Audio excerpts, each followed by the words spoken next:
Hello everyone, this is C A Sudesh Kumar. आज हम discuss करने जा रहे हैं क्लास नंबर 2। ठीक है, और क्लास नंबर 2 किसकी है सर? क्लास नंबर 2 है आपकी सीए फाउंडेशन अकाउंट्स की। तो क्लास नंबर जो हमारी 1 थी उसके अंदर हमने चैप्टर नंबर 1 जो कि आपका थ्योरी का है वो हमने स्टार्ट किया था, और उसके अंदर यूनिट नंबर 1 हमने स्टार्ट कर दी थी। तो यूनिट नंबर 1 के अंदर मेनली हमने जो डिस्कशन करी थी वो हमने अकाउंटिंग की डेफिनेशन के ऊपर चर्चा करी थी। डिटेल में हमने डेफिनेशन पढ़ी थी। और आज के जो क्लास नंबर 2 है वो बहुत ज्यादा लिंक्ड है क्लास नंबर 1 से। तो जिस भी स्टूडेंट ने क्लास नंबर 1 नहीं देखी है, प्लीज पहले क्लास नंबर 1 देखें। वहां से आपका कंसेप्ट बिल्ड होगा, आपको अकाउंटिंग की बेसिक डेफिनेशन समझ में आएगी। फिर आप क्लास नंबर 2 करें तो आपको और बेटर अंडरस्टैंडिंग आएगी। तो एक बार थोड़ा सा हम क्लास नंबर 1 के अंदर जो बेसिक डेफिनेशन हमने डिस्कस करी थी उसको रिकैप कर लेते हैं। क्या डेफिनेशन थी अकाउंटिंग की? तो अकाउंटिंग में be defined as process of recording. Accounting एक प्रोसेस है जिसमें हम क्या करते हैं, बिजनेस जो ट्रांजेक्शन होती हैं और इवेंट्स होते हैं उनको रिकॉर्ड करते हैं। फिर हम उनको क्लासीफाई करते हैं। रिकॉर्डिंग कहाँ होती है सर? जर्नल के अंदर और सब्सिडरी बुक्स के अंदर। फिर हम उनको क्या करते हैं? क्लासीफाई करते हैं।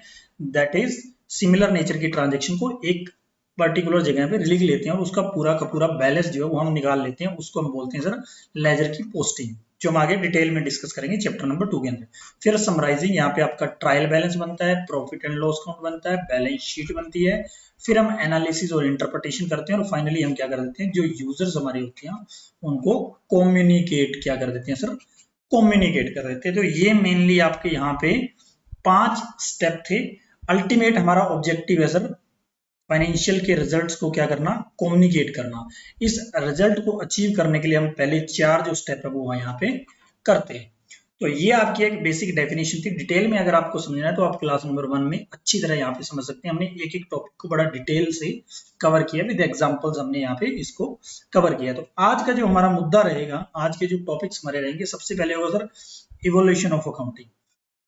हो सकता है टॉपिक इतना इंपॉर्टेंट नहीं है, लेकिन पार्ट ऑफ द सिलेबस है तो हम इसको कवर करेंगे। और एक इसमें भी एक बेहतर और बहुत अच्छी अंडरस्टैंडिंग डेवलप करने की कोशिश करेंगे, क्योंकि इसमें अकाउंटिंग धीरे धीरे over the period of time कैसे डेवलप हुई उसके ऊपर चर्चा की गई है। तो आपके लिए एक अकाउंटिंग की हिस्ट्री को जानने का एक अच्छा टॉपिक है ये। आ सकता है 1-2 नंबर का क्वेश्चन आ सकता है, कौन who is the father of accounting, क्या क्या स्टेप्स थे अकाउंटिंग में, अकाउंटिंग जो फर्स्ट अकाउंटिंग थी वो क्या थी, फिर सेकंड, फिर थर्ड, फोर्थ, और कुछ कंसेप्चुअल अंडरस्टैंडिंग भी मैं आपको यहाँ पे दूंगा समझने के लिए।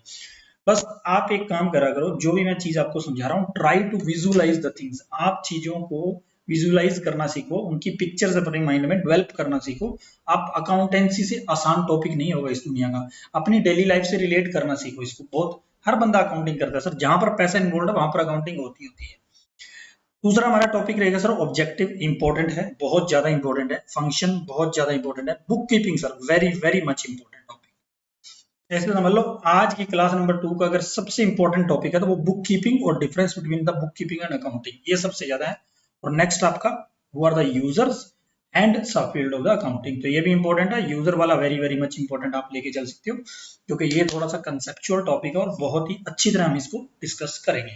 तो अभी हम करते हैं हमारा topic number 1, evolution of accounting, उससे स्टार्ट। तो चलते हैं सर इंस्टीट्यूट के स्टडी मटेरियल में, और हम आ गए हैं स्टडी मटेरियल के अंदर evolution of accounting as a social science. एक बार आप एज ए सोशल साइंस वाले पार्ट को अलग रख दीजिए। हम पहले इस मुद्दे पे चर्चा करेंगे, इवोल्यूशन ऑफ अकाउंटिंग। बहुत ही अच्छा टॉपिक है, ध्यान से पढ़ेंगे, इंटरेस्टिंग हो जाएगा। तो सर हिस्ट्री के ऊपर जब बात करेगी तो कहता है जी अकाउंटिंग की जो अर्ली रूट्स देखी जाती है वो 4000 बीसी पहले देखे, क्योंकि सर इजिप्शियन जो थे ना वो काफी डेवलप्ड लोग थे। जैसे हमारे हिंदुस्तान में जो सभ्यता हुई है हड़प्पा सभ्यता करके, वैसे भी इजिप्शियन में अगर आप मूवीज में देखते हो तो वो काफी डेवलप्ड लोग थे। वहां पर प्रॉपर आपने अगर 5-4 मूवियां देखी होगी जिसमें इजिप्ट के रिगार्डिंग कुछ चीजें दिखाई होगी, तो वहां पर काफी खजाना था। वहां पर पैरोज, जैसे इंडिया में राजा होते थे वहां पर पैरोज होते थे, उन्हें भी राजा बोलते हैं। तो उनका क्या था, बड़ा बिजनेस होता था, कारोबार होता था, तो प्रॉपर मैनेजमेंट वाला सिस्टम होता था। तो उनको पूरा हिसाब किताब रखना होता था, कितना क्या, कहाँ से कितना टैक्स वैक्स इकट्ठा हुआ, ये वो। तो वहां से ये चीजें धीरे धीरे क्या हुई, over the period of start हुई। ठीक है सर। अब फिर क्या हुआ, आगे यहाँ पे ज्ञान दिया उन्होंने, फिर Roman use the memorandum day book in the receipt और पेमेंट, वो आप पढ़ लेना, अंग्रेजी है। तो इजिप्शियन से धीरे धीरे स्टार्ट हुई। फिर चाइना के अंदर भी इन्होंने अलग अलग कंट्री के अंदर अलग अलग चीजें सर यहाँ पे बताई गई है। यहाँ पर ग्रीस की चर्चा करी गई है, इजिप्ट की चर्चा करी गई है, बेबीलोनियन की चर्चा करी गई है। तो आप पढ़ लेना, ये थोड़ी सी बेसिक सी चीजें। तो ये बताया गया है इसके अंदर कि अलग अलग देश के अंदर हिसाब किताब रखा जाता था, ठीक है, और वहां पर जो बड़े बड़े राज्य चलते थे तो उनको क्या करनी पड़ती थी, अपनी हिसाब किताब रखना पड़ता था, अकाउंटिंग मेंटेन करनी पड़ती थी। ऐसे इन्होंने फिर चाइना की बात कर ली। हिंदुस्तान के अंदर भी इन्होंने बात करी है, किसकी बात करी है, मेनली कौटिल्य की बात करी है। कौटिल्य मतलब चाणक्य सर, चंद्रगुप्त के जो राज दरबारी थे, उन्होंने अर्थशास्त्र नाम की जो बुक लिखी थी, पहले इकोनॉमिक्स इन्हीं को माना जाता है हिंदुस्तान के अंदर, ठीक है सर। तो कौटिल्य ने जो बुक लिखी थी तो उसके अंदर भी इसके रिगार्डिंग कुछ चर्चा है अकाउंटिंग के रिगार्डिंग, ठीक है सर। तो ये एक बेसिक सी कहानी है, ये आप थोड़ा सा रीड आउट कर लेना, यहाँ पे ये ज्यादा इंपॉर्टेंट नहीं है। अब जो मुद्दा हम करने जा रहे हैं वो इंपॉर्टेंट है। यहाँ पे ऊपर तो ज्ञान लिखा गया है कि किस किस कंट्री के अंदर क्या क्या चीजें होती थी। इजिप्शियन भी थे, रोमानियन भी थे, फिर चाइना के अंदर बात करिए, फिर हिंदुस्तान के अंदर बात करिए। हमारे राजा थे, हिसाब किताब तो सर सभी रखते थे, बेसिक अकाउंटिंग तो सभी के पास थी, ठीक है। तो उसके बारे में बस चर्चा करी गई है। अब बात करते हैं सर लुका पैकियोली, जहां से ऑफिशियली अकाउंटिंग आपकी स्टार्ट हुई, जहां से चीजें लिंक हुई, वो सर लुका पैकियोली। लुका पैकियोली नाम का एक शख्स था, एक फ्रांसिशियन फेरर था, मर्चेंट क्लास का। उस बंदे ने एक बुक लिखी, इस बंदे को हम बोलते हैं फादर ऑफ अकाउंटिंग। अगर आपको एक नंबर में क्वेश्चन आ जाए who is the father of accounting, तो Luca Pacioli is the father of accounting. तो बुक द अर्थमेटिया करके इसने बुक लिखी थी, जिसके अंदर उसने अकाउंटिंग के बारे में, अकाउंटिंग की जो डबल एंट्री सिस्टम के बारे में फर्स्ट टाइम जो बुक आई थी डबल एंट्री सिस्टम पे ऑफिशियली, उसके ऊपर इसने चर्चा करी थी sir. A portion of this book contain the knowledge of business and book keeping. तो एक पार्ट के अंदर इसके क्या है, उसने अर्थमेटिक, ज्योमेट्री, सभी चीजों भी लिखी, तो उसमें एक पार्ट के अंदर उसने बिजनेस और बुक कीपिंग के बारे में चर्चा करी है। यहाँ पर उसने टर्म डेबिट और क्रेडिट के बारे में भी चर्चा करी है। काफी पुराना सिस्टम है सर ये। अब नॉर्मली डेबिट का मतलब क्या है, तो डेबिट जो वर्ड है ना सर, वो आपका इटालियन के डेबिटो से आता है और लैटिन के डेबिटा से या डेबिटियो से आता है, ठीक है सर। उसका अगर हम बिल्कुल बेसिक मतलब समझने चाहिए, which means owed to proprietor, मतलब जो प्रोपराइटर को रिसीव होता है, सीधा सीधा मतलब जो प्रोपराइटर को रिसीव होगा या receivable by the proprietor is debit. दूसरा वर्ड है जो सर, वो है आपका क्या हुआ, क्रेडिट। ये इटालियन के क्रेडिटो, ऐसे लैटिन के क्रेडो, और ये जो वर्ड यूज किया गया उससे आता है, और इसका मतलब सर ओड बाय प्रोपराइटर, जो प्रोपराइटर ने थर्ड पार्टी को क्या है, देना है। तो सीधा सीधा मतलब एक प्लस है एक माइनस है। डेबिट का मतलब जो प्रोपराइटर ने लेना है, क्रेडिट का मतलब जो प्रोपराइटर ने देना है। अगर आपको बाई चांस इसके ऊपर क्वेश्चन आ जाए कि डेबिट का मतलब क्या है, तो कई बार ये हो सकता है ओड बाय द प्रोपराइटर और ओड टू द प्रोपराइटर। तो डेबिट का सीधा सीधा मतलब जो प्रोपराइटर को मिलना है, सीधी सीधी बात, तो ओड टू प्रोपराइटर। एक एक नंबर के क्वेश्चन बन सकते हैं, तो डिस्कस कर लेते हैं थोड़ा सा। अब क्या हुआ सर, उसने जब डबल एंट्री सिस्टम का कंसेप्ट दिया, तो डबल एंट्री सिस्टम में उसने बोला सभी एंट्रीज जो हैं उनका एक डेबिट लेग होगा और एक क्रेडिट होगा। अगर डेबिट रिकॉर्ड होगा तो उसके साथ आपको क्रेडिट, मतलब प्लस और माइनस दोनों होंगे, सीधा सीधा लग सर। अगर आपने दोनों में से एक भी मिस किया तो आपकी अकाउंटिंग प्रॉपर नहीं हो पाएगी। यहाँ पर ये वाला ज्ञान यहाँ पे उसने लिखा है, और कुछ नहीं है सर, ठीक है। तो इसलिए बोलता है कि आपको दोनों डबल एंट्री के अंदर दोनों एंट्रीज आपको यहाँ पे रिकॉर्ड करनी है। तो यहाँ पर जो बेसिक चीज हमें सीखने को मिली वो ये मिली कि लुका पैकियोली इज द फादर, सीधा सीधा मतलब। और उसके बाद क्या हमें सीखने को मिला कि डेबिट का मतलब क्या है और क्रेडिट का मतलब क्या है। डेबिट का मतलब सीधा सीधा ओड टू प्रोपराइटर, और क्रेडिट का मतलब ओड बाय द प्रोपराइटर। जो प्रोपराइटर ने लोगों को देना है वो क्रेडिट, जो प्रोपराइटर को लोगों से मिलना है that is debit. Simple simple language में एक बार हम समझ के चलते हैं। फिर क्या हुआ सर, यहाँ पर एक वर्ड यूज करा हुआ मिलेगा आपको, स्टीवर्ड। स्टीवर्ड वो लोग होते हैं, एक तरह से आप मुनीम बोल सकते हो इनको। वो क्या करते थे, यहाँ से आपकी अकाउंटिंग की प्रॉपर स्टार्ट हुई, जिसको हम बोलते हैं स्टीवर्डशिप अकाउंटिंग। अब यहाँ पे क्या होता था सर, ये रूट है हमारी, जो आज की हम फाइनेंशियल अकाउंटिंग समझ रहे हैं ना, उस अकाउंटिंग का आधार स्टीवर्ड अकाउंटिंग है। स्टीवर्ड क्या थे, छोटे छोटे लोग मुनीम होते थे, जो पहले जो व्यापारी होते थे या बिजनेसमैन होते थे या राजा होते थे, उनका हिसाब किताब मेंटेन करते थे, उनको स्टीवर्ड बोला जाता था। तो वहीं से आपकी अकाउंटिंग डेवलप हुई, स्टीवर्ड अकाउंटिंग, स्टीवर्डशिप अकाउंटिंग। अब स्टीवर्डशिप अकाउंटिंग जो थी सर, वो कैसे डेवलप हुई, इसमें आप थोड़ा सा समझें। आपने अपने इंडिया में भी देखा होगा, जो आड़त की दुकानें होती हैं वो आपने चेक करी होंगी। वहां पर क्या होता है, उन्होंने एक मुनीम रखा होता है, वो क्या करता है, उस आड़त वाले बंदे की मुनीमी करता है, मतलब उसका जो लेना देना, हिसाब किताब, किससे क्या खरीदा, किसको क्या बेचा, वो पहले क्या करते थे, कॉपियों में रिकॉर्ड करते थे, लिखते थे, ठीक है सर। तो वो जो लोग उनका हिसाब किताब रखते थे ना सर, एक तरह से वो स्टीवर्ड ही थे। ठीक है, अब वहां पे हुआ क्या कि जो बंदा बिजनेस कर रहा है और जिस बंदे ने बिजनेस में पैसे लगाए हैं, बोथ आर द सेम। मतलब जो मालिक है और जो बिजनेस को चलाने वाला है, दोनों सेम ही पर्सन है। तो उसने एक बंदा रख लिया कि भाई तू मेरा हिसाब किताब रखेगा, तो उस अकाउंटिंग को इन्होंने क्या बोल दिया सर, स्टीवर्डशिप अकाउंटिंग बोल दिया, जहां पे मालिक के अंदर और बिजनेस चलाने वाले के अंदर कोई भेद नहीं है, कोई डिफरेंस नहीं है, both are the same person. ठीक है sir. In most of the countries कहता है steward accounting was prevalent till emergence of large scale enterprises in the form of public limited companies. ये लाइन हम थोड़ी सी चर्चा करेंगे इसके ऊपर। ठीक है, क्योंकि सर यहीं से पैदा हुई आपकी जो आज आप फाइनेंशियल अकाउंटिंग जो इमर्ज हुई है ना, वो इसी लाइन की वजह से, ये रूट का उस लाइन का क्या हुआ। पहले क्या थे, मान लो मुझे बिजनेस करना है, सुदेश को बिजनेस करना है, सुदेश ने क्या किया, एक फर्म बनाई XYZ नाम से और उसमें काम करना स्टार्ट कर दिया। मैं ही उस बिजनेस को रन कर रहा हूँ, मैं ही सब कुछ कर रहा हूँ। ठीक है सर। और मैंने एक दो बंदे रख लिए, भाई मेरी अकाउंटिंग तुम हिसाब किताब रखो। तो वहां पर क्या हो रहा है कि वो बंदा मुझे हिसाब किताब दे रहा, I am the owner, I am the operator, दोनों सेम है। तो कोई कहीं पे भी फ्रॉड होने के चांसेस नहीं है, बस वो मुझे मेरा हिसाब किताब करके देगा और काम चल जाएगा। अब क्या हुआ सर, ये तो थी बिल्कुल छोटे लेवल के बिजनेस थे। मान लो मुझे एक पर्टिकुलर एरिया में बिजनेस करना है, जिसे प्रोप्राइटरी बिजनेस बोल देते हैं या प्रोप्राइटरशिप का बिजनेस बोल देते हैं। अब over the period of time जैसे जैसे ग्लोबलाइजेशन आया, चीजें डेवलप हुई। ठीक है, लोगों के पास सर अगर बड़ा बिजनेस करना है तो बड़ा पैसा चाहिए, तो लोगों ने सोचा क्यों ना हम लोगों से पैसा उठाएं, और इससे एक कंसेप्ट डेवलप हुआ पब्लिक लिमिटेड कंपनीज का। ठीक है सर। जैसे एग्जांपल आपको देता हूं, आपकी LIC ले लो, जैसे आपको एग्जांपल देता हूं टाटा ग्रुप ले लो, जैसे आपको एग्जांपल दूं रिलायंस ले लो, जैसे आपको एग्जांपल दूं SBI बैंक ले लो। अब सर इन लोगों के पास, किसी के पास हजारों करोड़ पैसा तो हो नहीं सकता। अब धीरू भाई अंबानी भाई साहब तो जो थे, वो तो पेट्रोल पंप पे काम करते थे, उनके पास इतना पैसा कहाँ से आया, सोचने वाली बात है। तो पैसा जनता का पैसा था सर।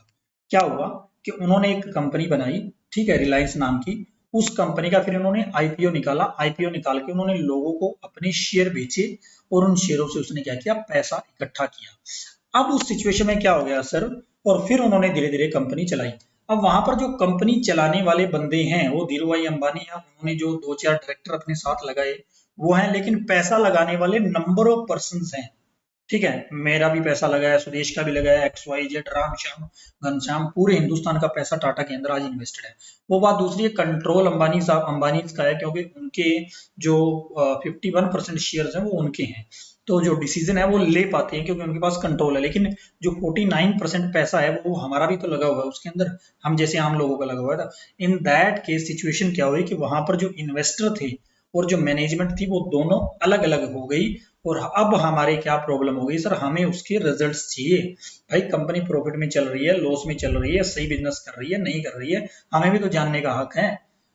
तो इसी प्रॉब्लम के कारण एक आपका नया जो सेकंड फेस अकाउंटिंग का वो डेवलप हुआ था, आइडिया ऑफ फाइनेंशियल अकाउंटिंग, वो आपकी वहां से क्या हुई, एमर्ज हुई। और इसके पीछे रीजन था sir joint stock company. Joint stock मतलब जैसे रिलायंस में मैंने पैसा लगाया, आपने भी पैसा लगाया होगा, किसी और ने भी लगाया होगा, लाखों लोगों ने लगाया, तो ज्वाइंट स्टॉक, हम ज्वाइंट ओनर हैं उस कंपनी के। और divorce of ownership from the management, ये जो वर्ड यहाँ पे आप पढ़ोगे, डाइवोर्स ऑफ ओनरशिप, अब वहां पे क्या हुआ सर, ओनर मैं हूं, मैनेज कोई और कर रहा है। जो डायरेक्टर्स हमारे शेयर होल्डर्स ने अपॉइंट किए हैं, अब उसमें क्या होता है कि डायरेक्टर्स को अपॉइंट करने के लिए, रेगुलराइज करने के लिए एक परसेंटेज चाहिए, भी इतने परसेंट का आपका रेजोल्यूशन पास करके डायरेक्टर को अपॉइंट किया जा सकता है। तो सर उस मीटिंग के नोटिस तो हमें भी आए, हम नहीं गए, तो बाकी जो मेजोरिटी थी उन्होंने अपॉइंट कर दिया। तो अपॉइंट तो सर ओनर्स के द्वारा ही किया गया है। तो मैनेजमेंट अपॉइंट हमेशा ओनर के द्वारा किया जाता है, लेकिन वहां पे ओनरशिप, मैं अपना काम कर रहा हूं, मैंने पैसा लगा के दे दिया, मैनेजमेंट अब कंपनी को संभाल रही है। तो there is a gap in ownership and management. अब ओनरशिप जो है वो पूछेगी मैनेजमेंट से, इन्वेस्टर पूछेंगे भाई ये प्रॉफिट है, लॉस है, ये क्यों कंपनी लॉस में है।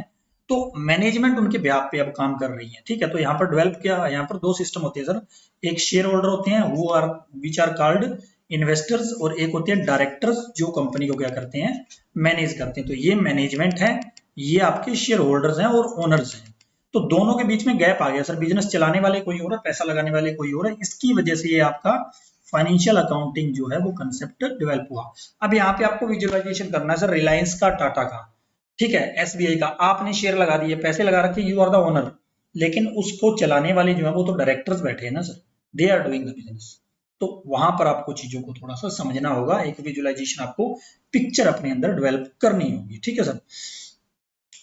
अब क्या हुआ सर, अब ये कहते हैं जी हमने पैसा लगा दिया, मैनेजमेंट काम कर रही है, मैनेजमेंट सही काम कर रही है नहीं काम कर रही है, इसका सबसे बड़ा प्रूफ क्या होता है सर, इसका सबसे बड़ा प्रूफ होता है सर फाइनेंशियल स्टेटमेंट। तो ये कहता है for the safeguard of the interest of the share holder and investor disclosure of the financial statement mainly profit and loss account, balance sheet, notes to accounts, accounting policies, इस तरह की सारी चीजें क्या हुई और other accounting information were modelled by the law, इसके ऊपर कानून बना। जैसे कि इंडिया के अंदर जो कानून है वो है सर आपका कंपनीज एक्ट, जिसके तहत आपके फाइनेंशियल्स तैयार होते हैं। सेबी जो एक रेगुलेटरी बॉडी है, आरबीआई जो एक रेगुलेटरी बॉडी है, जो कंपनीज को, ठीक है, फॉरेन का जो फंडिंग आता है वो, उसके कंपनी को क्या क्या डिस्क्लोजर करने चाहिए, ठीक है, उन सब के ऊपर अपनी आंख रखती है। और कानून जो है वो कंपनीज एक्ट यहाँ पे बना दिया गया कि सर आपको इस हिसाब से काम करना है, इस हिसाब से फाइनेंशियल रिपोर्ट करनी है, ताकि इन्वेस्टर को ज्यादा से ज्यादा इंफॉर्मेशन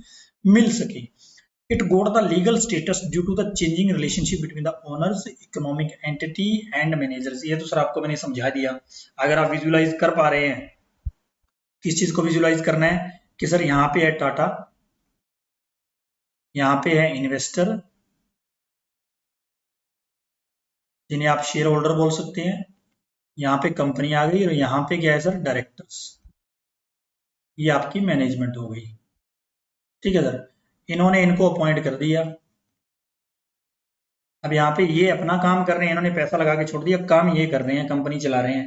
अब भाई साल के एंड में हमें रिपोर्ट तो दो, क्या खोया क्या पाया, कंपनी प्रॉफिट में है लॉस में है, क्या करें, डिविडेंड करें या ना करें, दें या ना दें, आपने कितने एम्प्लॉय का, हमने कितना एक्सपेंसेस किया, कितनी सेल करी, नेट हम घाटे में है फायदे में है, तो वो सारी रिपोर्टिंग अब करते हैं। तो इसी के ऊपर कानून बना दिया गया कंपनीज एक्ट, कंपनी को चलाना कैसे है।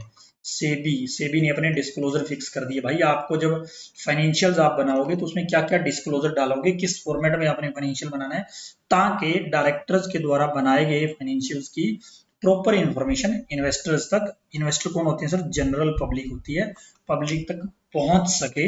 और इसीलिए कंपनीज एक्ट के अंदर बुक्स ऑफ अकाउंट्स की ऑडिट जो है वो मैंडेटरी कर दी गई है कि आपको बुक्स ऑफ अकाउंट्स ऑडिट करवाने मैंडेटरी है। ये चीजें आप धीरे धीरे आगे पढ़ोगे सर, बस थोड़ा सा विजुअलाइज करना सीखो चीजों को, जो मैंने यहाँ पे आपके लिए पिक्चर बना के दी है, ठीक है, लिंक करना सीख जाओगे आप। तो यही ज्ञान यहाँ पे लिखा गया है कि वो चीजें अलग हो गई इसलिए बनाई गई, ये किया गया वो किया गया, ठीक है। तो आप इसको पढ़ोगे, एक बेसिक अंग्रेजी है, आपको यहाँ पे समझ में आ जाएगी, ठीक है सर। अब इसके बाद कहता है सर थर्ड जो फेज हमारा अकाउंटिंग का आया वो थोड़ा सा इससे, ये सबसे मेन अकाउंटिंग आपकी फाइनेंशियल अकाउंटिंग है, इसके बाद कुछ और अकाउंटिंग डेवलप हुई और इस अकाउंटिंग को हमने बोला गया मैनेजमेंट अकाउंटिंग। ये क्या डेवलप हुई सर, देखो फाइनेंशियल्स वो बनते ही हैं, ठीक है, वो तो बनेंगे, वो तो इन्वेस्टर के लिए इन्फॉर्मेशन जाएगी। अब क्या हुआ कि जो मैनेजमेंट है जो बिजनेस कर रही है, ठीक है, ये आपका थर्ड फेज कहलाया अकाउंटिंग का। जो मैनेजमेंट है, जो डायरेक्टर्स हमने अपॉइंट किए वो काम कर रहे हैं, तो सर उनको भी तो कुछ इन्फॉर्मेशन चाहिए कि सर इस पर्टिकुलर प्रोडक्ट की हमें क्या कॉस्ट आ रही है, इसको कॉस्ट को कैसे कम कर सकते हैं, ठीक है, कहाँ पर हमारे एम्प्लॉय ज्यादा हैं, अगर हमारा ज्यादा पैसा लग रहा है, तो ऐसी कुछ अलग अलग तरह की उनको इन्फॉर्मेशन चाहिए। इसमें सबसे बड़ी आप ले सकते हो कॉस्टिंग का डिसीजन, जब उन्हें किसी प्रोडक्ट की कॉस्ट कम करनी है, अपने कंपटीटर की कॉस्ट अगर मान लो कम है, तो हम अपनी कॉस्ट को कैसे रिड्यूस कर सकते हैं, क्या फला इस तरह के जो भी डिसीजन लेने होते हैं, तो मैनेजमेंट को डिफरेंट डिफरेंट टाइप की रिपोर्ट्स चाहिए होती हैं फॉर दोज डिसीजंस। तो इसलिए जो डेवलप हुई वो आपकी मैनेजमेंट अकाउंटिंग है, ये इंटरनल मैनेजमेंट के लिए काम करती है, अकॉर्डिंगली रिपोर्ट्स उनको ड्राफ्ट करके कस्टमाइज करके देती है, ठीक है सर। आज के टाइम में इसका बहुत बहुत बड़ा रोल है सर, इंटरनल ऑडिट इसका सबसे बड़ा एग्जाम्पल है, ठीक है। फिर आपकी सर सोशल रिस्पॉन्सिबिलिटी अकाउंटिंग, ये चीज है लेकिन इतनी डेवलप नहीं हुई अभी तक मार्केट में। सोशल रिस्पॉन्सिबिलिटी अकाउंटिंग जो लास्टली अभी तक जो चल रहा है, जिस पे मुद्दा वो क्या है सर, वो ये बोलती है कि सर एक ऑर्गेनाइजेशन एक सोसाइटी के अंदर काम कर रही है, मान लो कोई मैन्युफैक्चरिंग यूनिट लगाई, ठीक है, अब वो काम कर रही है, वो मैन्युफैक्चरिंग यूनिट काम कर रही है, तो वो लैंड का यूज कर रही है, वहाँ हमारे जो उस पर्टिकुलर एरिया के रिसोर्सेज यूज कर रही है, वाटर यूज कर रही है, इलेक्ट्रिसिटी यूज कर रही है, और बहुत सारे रिसोर्सेज यूज कर रही है। तो सोसाइटी को एक कॉस्ट पड़ रही है जिसे नाम दिया गया सोशल कॉस्ट। पोल्यूशन भी कर रही है, ठीक है, ये सारी चीजें कर रही है, मटेरियल लैंड लेबर सब यूज कर रही है। तो बदले में ये एंटिटी हमें कौन से सोशल बेनिफिट्स दे रही है। एग्जाम्पल आपके हो जाएंगे सोशल बेनिफिट्स के, क्या क्या एग्जाम्पल मैं आपको यहाँ पे दूं। आपके एग्जाम्पल यहाँ पे आएंगे कि सर एम्प्लॉयमेंट जनरेट हो गई, ठीक है, एम्प्लॉयमेंट अपॉर्चुनिटी आप एक एग्जाम्पल ले सकते हो। रिक्रिएशनल एक्टिविटीज हो गई, उन्होंने कोई पार्क वार्क बना दिए, कोई स्टेडियम डेवलप कर दिया, ठीक है, हमें अच्छे क्वालिटी के प्रोडक्ट प्रोवाइड कर रहे हैं, रीजनेबल प्राइस के ऊपर प्रोडक्ट प्रोवाइड कर रहे हैं। तो इस अकाउंटिंग को नाम दिया गया सोशल रिस्पॉन्सिबिलिटी अकाउंटिंग, जिसके अंदर सोसाइटी ने कितनी उस कंपनी ने, उस ऑर्गेनाइजेशन ने एक सोसाइटी को कितना नुकसान पहुंचाया है, कितनी सोशल कॉस्ट इनकर करी है और बदले में क्या दिया है, इसके ऊपर भी एक अकाउंटिंग होनी चाहिए। इसी अकाउंटिंग को बोला जाता है सोशल रिस्पॉन्सिबिलिटी अकाउंटिंग। एक छोटा सा नोट आ सकता है इसके ऊपर, आपको पढ़ लेना चाहिए, ठीक है। अब यहाँ पे इसका सबसे बड़ा एग्जांपल जो आज के टाइम में जो डेवलपमेंट होती है उसे बोलते हैं sir CSR, corporate social responsibility. ये आपका कंपनी लॉ का टॉपिक है। इसके अंदर गवर्नमेंट ने क्या किया है, जो भी हमारी बड़ी बड़ी कंपनीज हैं जिनको अच्छा खासा प्रॉफिट होता है, गवर्नमेंट ने सम परसेंटेज उसको बोला कि सर आप सोसाइटी के डेवलपमेंट के लिए एक्सपेंस आउट करो उसको। इतनी परसेंटेज आपने सोसाइटी के लिए पैसा लगाना ही लगाना है, जिसमें आप सोसाइटी के वेलफेयर के लिए आपको पैसा इन्वेस्ट करोगे। इसको बोला जाता है सर कॉर्पोरेट सोशल रिस्पॉन्सिबिलिटी, ठीक है। तो वो सोशल रिस्पॉन्सिबिलिटी अकाउंटिंग से ही आपका कंसेप्ट डेवलप हुआ, ठीक है सर। अब ये बोलता है सर, क्वेश्चन आ सकता है कई बार, क्या आपकी अकाउंटिंग जो वो सोशल साइंस है। तो यस सर, वो सोशल साइंस है, क्योंकि अकाउंटिंग बहुत सारी इन्फॉर्मेशन जो है वो जो सोशल साइंस वाले बंदे होते हैं उनको प्रोवाइड करवाती है। Accounting system generated the information for social good, it serve the social purpose, it contribute the social progress. जैसे हमने सोशल रिस्पॉन्सिबिलिटी अकाउंटिंग में किया, अगर वो डेटा हमें मिल रहा है तो सोशली क्या क्या बेनिफिट्स हो रही है एक ऑर्गेनाइजेशन के, वो इन्फॉर्मेशन सोशल जो एनालाइजर होते हैं उनको इन्फॉर्मेशन मिलती है। तो इसलिए हम बोल सकते हैं कि अकाउंटिंग जो है एज ए सोशल साइंस भी डेवलप हुई है, क्योंकि वो उनको इन्फॉर्मेशन प्रोवाइड करवाती है जो सोशल वर्कर होती है, ठीक है सर। तो एक छोटा सा इवोल्यूशन के ऊपर था, कैसे कैसे आपकी अकाउंटिंग डेवलप हुई। पहले इजिप्शियन के बारे में चर्चा करेगी, रोमन के बारे में, चाइना के बारे में, इंडिया के बारे में, वो आप पढ़ लेना। इंग्लिश थी, फादर लुका पैकियोली था, वो हमने यहाँ पे डिस्कस किया इस पर्टिकुलर 1.3 के अंदर, टॉपिक के अंदर। नेक्स्ट हमने जो मुद्दा डिस्कस किया कि अकाउंटिंग की डेवलपमेंट, स्टीवर्डशिप अकाउंटिंग क्या हुई। तो वो प्रोपराइटर की जो अकाउंटिंग है सर, जिसमें मालिक और जो ऑपरेटर है, जो मैनेजमेंट है, बोथ आर सेम। तो आप पढ़ोगे तो आपको समझ में आ जाएगा, कंसेप्ट मैंने आपके दिमाग में डाल दिया है। फिर आपकी फाइनेंशियल अकाउंटिंग हुई, जहां पर क्या हुआ, जो मैनेजमेंट है, ज्वाइंट स्टॉक वर्ड आप ध्यान में रख लोगे, ठीक है। और दूसरा जो वर्ड है divorce of management and that is owners और इन्वेस्टर्स, वो आप वर्ड ध्यान में रख लोगे, उसके अंदर आप जरूर इनकॉर्पोरेट करोगे। फिर हमने उसमें चर्चा करी कि इन दो चीजों की वजह से क्या हुआ, इसको लीगलाइज कर दिया गया, मॉडल कर दिया गया। एग्जाम्पल मैंने आपको इसकी दी, कंपनीज एक्ट जो आ गया, उसके अंदर आपका शेड्यूल 3 जो है वो फॉर्मेट दिया गया है, किस फॉर्मेट में आपको बुक्स बनानी है, फाइनेंशियल्स बनानी है, ठीक है सर। फिर आपका जो नेक्स्ट आया मैनेजमेंट अकाउंटिंग, उसके ऊपर जो मैनेजमेंट हमने जो डायरेक्टर्स अपॉइंट किए हैं कंपनीज के अंदर, उनको इन्फॉर्मेशन चाहिए अलग अलग तरह के डिसीजन लेने के लिए। सबसे बड़ा है सर कॉस्ट से रिलेटेड डिसीजन, उसके ऊपर हमने चर्चा करी। नेक्स्ट जो हमारी चर्चा हुई थी वो आपकी हुई थी सोशल रिस्पॉन्सिबिलिटी अकाउंटिंग पे, कि सोसाइटी को वो ऑर्गेनाइजेशन क्या दे रही है, जिसका सबसे बड़ा एग्जांपल है CSR जो गवर्नमेंट ने डाला है वहां पे, ठीक है सर।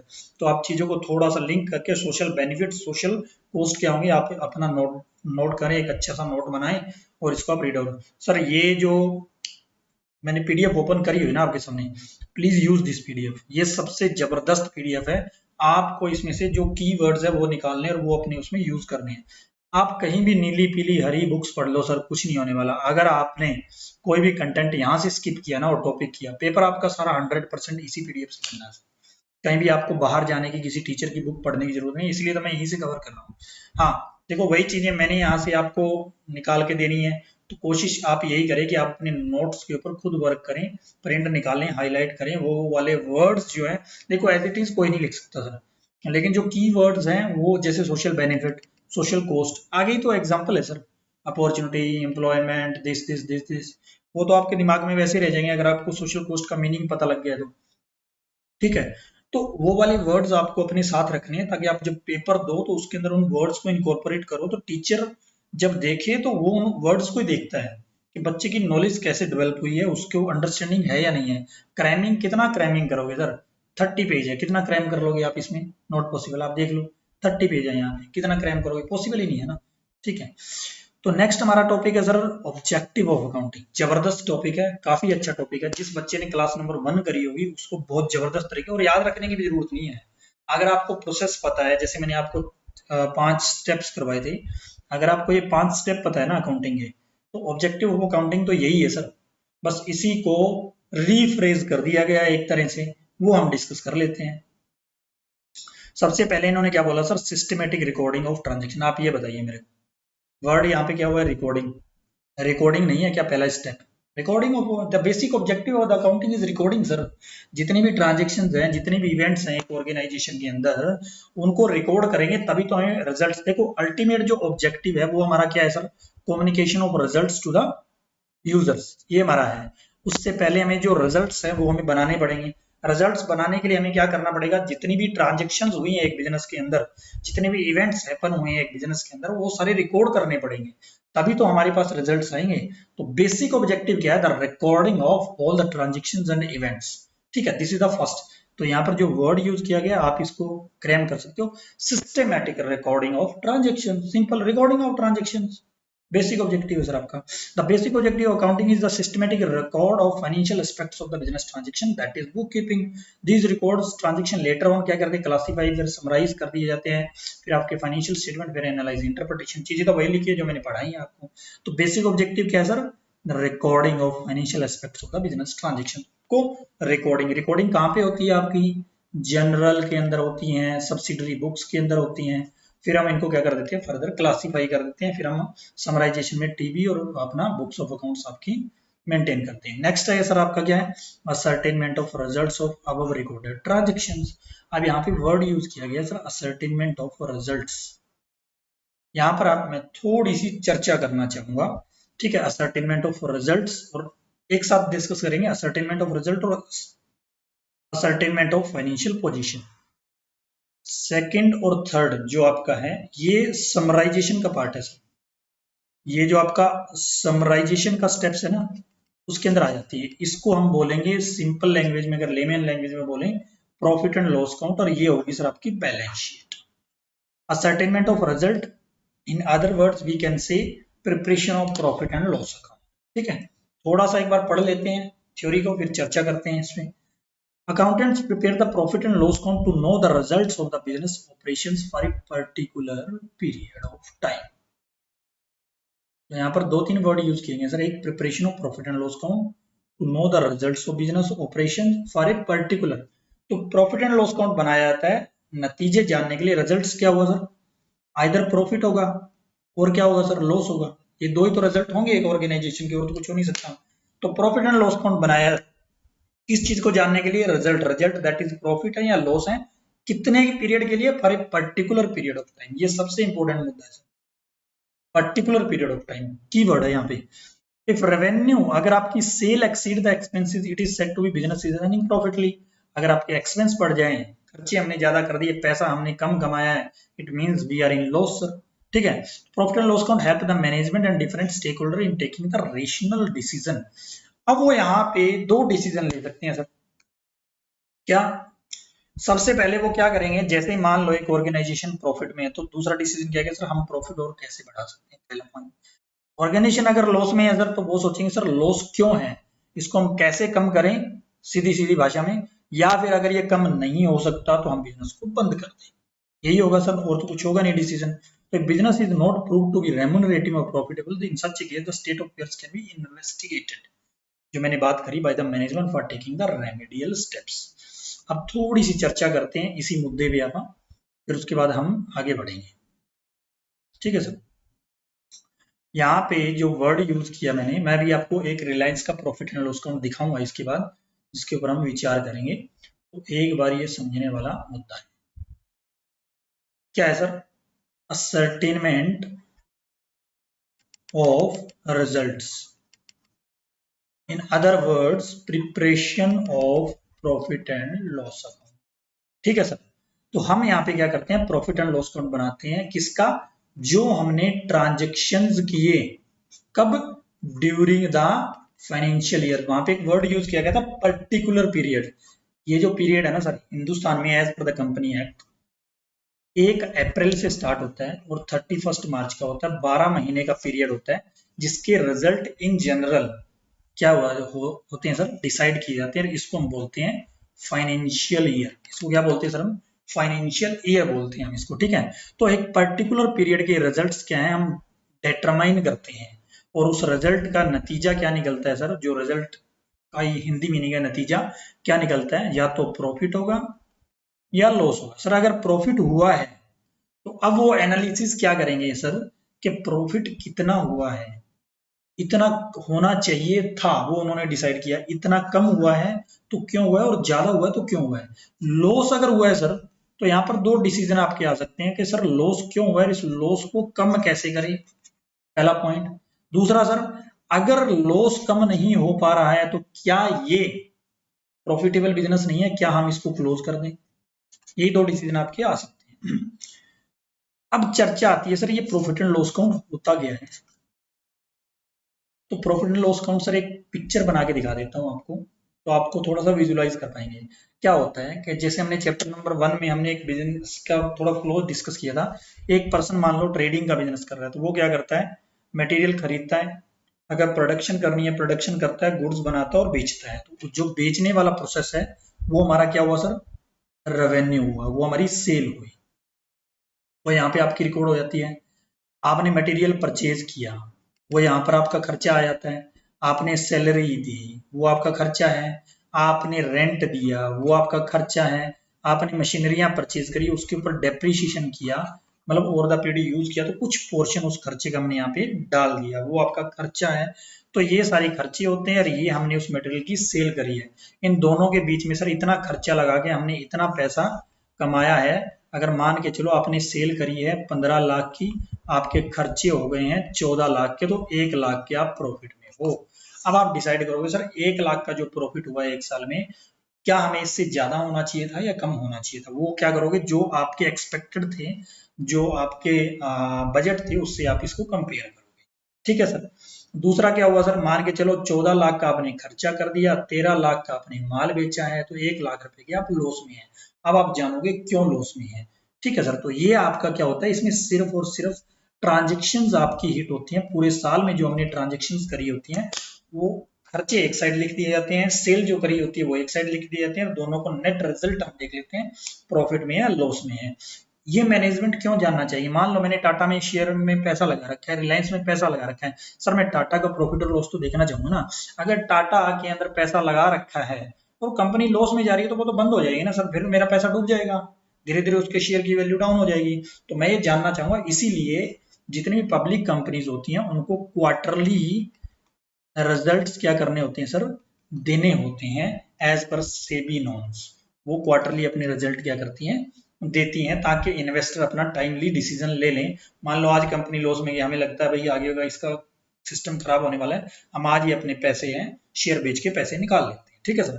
तो इसलिए यहाँ पे ये जो वर्ड यूज किए गए हैं वो आपको समझ में आएंगे।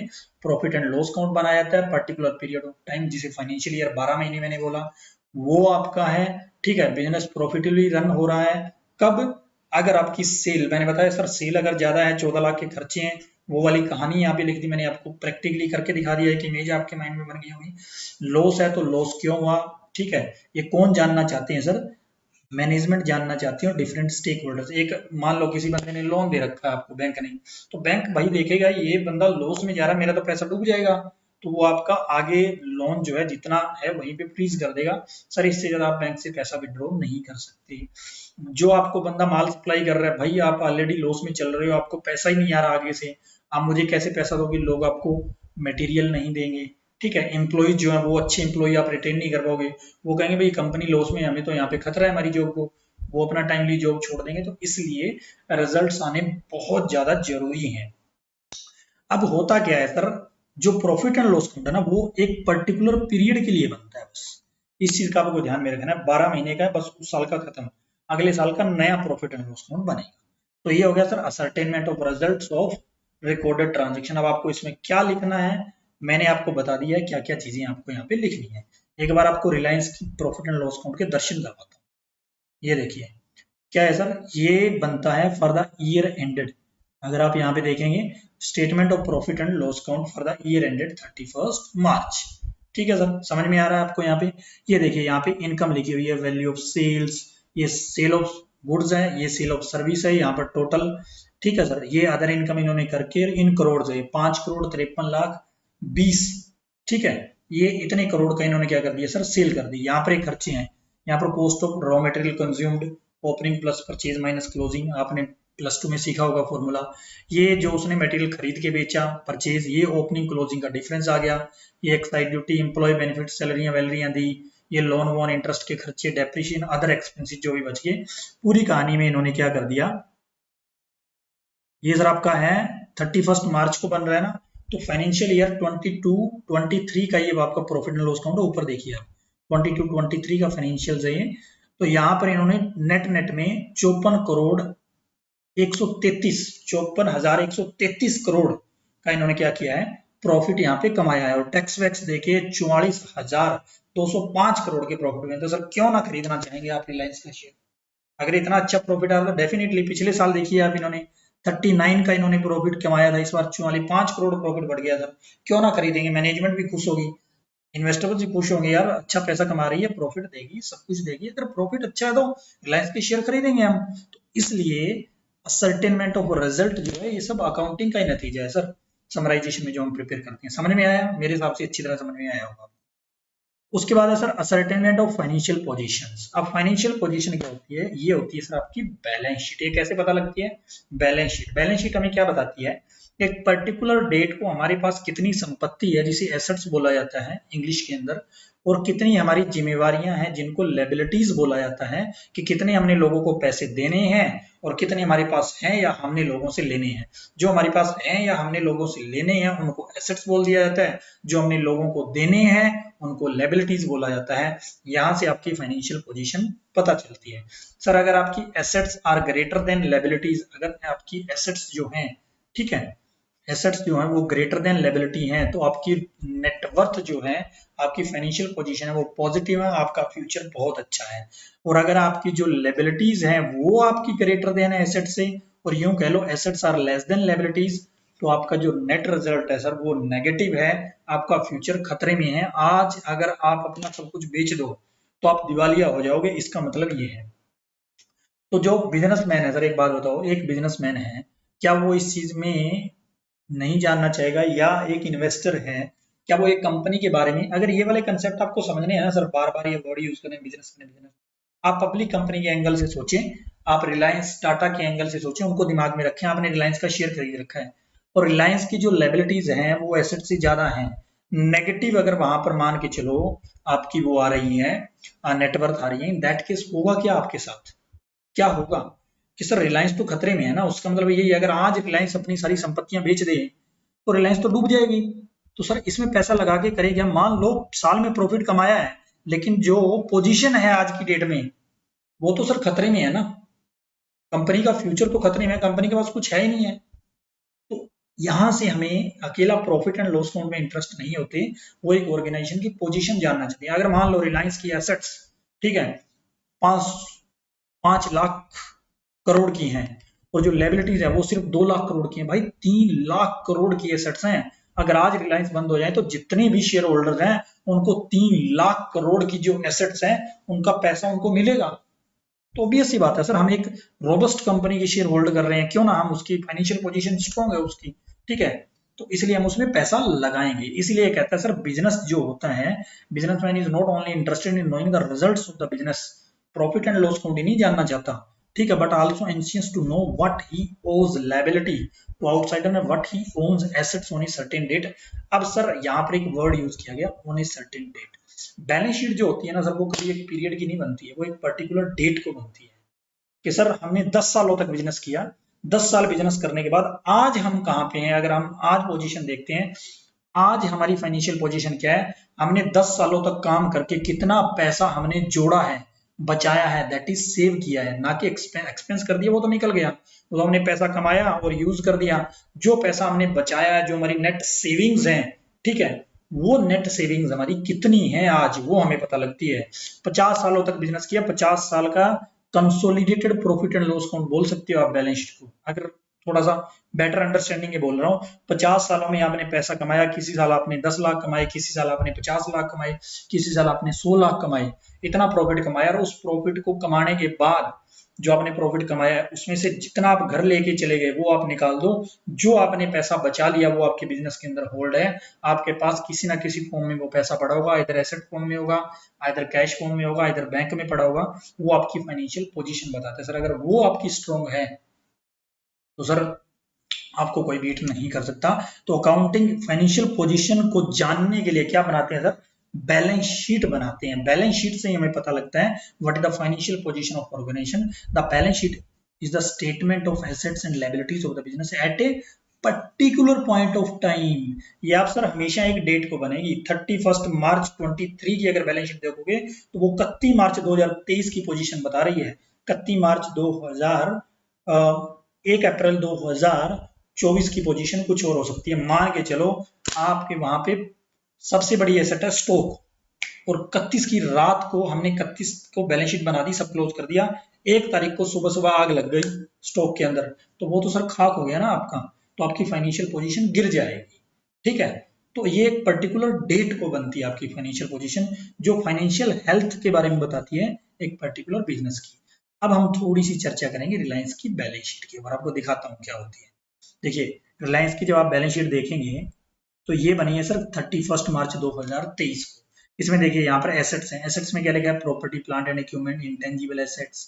ठीक है, फिर उन्होंने इन्वेस्टमेंट कर रखी है, लोगों को लोन दे रखे हैं, बाकी और एसेट्स हैं 624 633 इतने करोड़ की, 6,24,633 करोड़ की एसेट्स हैं इस कंपनी के पास, जो नॉन करंट एसेट है। करंट एसेट इनके पास 2,65,09,000, जिसमेमें कैश है, इन्वेस्टमेंट है, डेटर्स है, जो लोगों से पैसा लेने हैं उस फॉर्म में पड़ा है। टोटल 8,90,565 करोड़ की क्या है इनके पास सर टोटल एसेट्स हैं। अब यहाँ पे लायबिलिटीज है, देखिए इन्होंने लोगों से लोन ले रखा है, लीज पे प्रॉपर्टियां ले रखी हैं, वो सब चीजें यहाँ पे 1,74,195 करोड़ की क्या है लायबिलिटीज नॉन करंट है।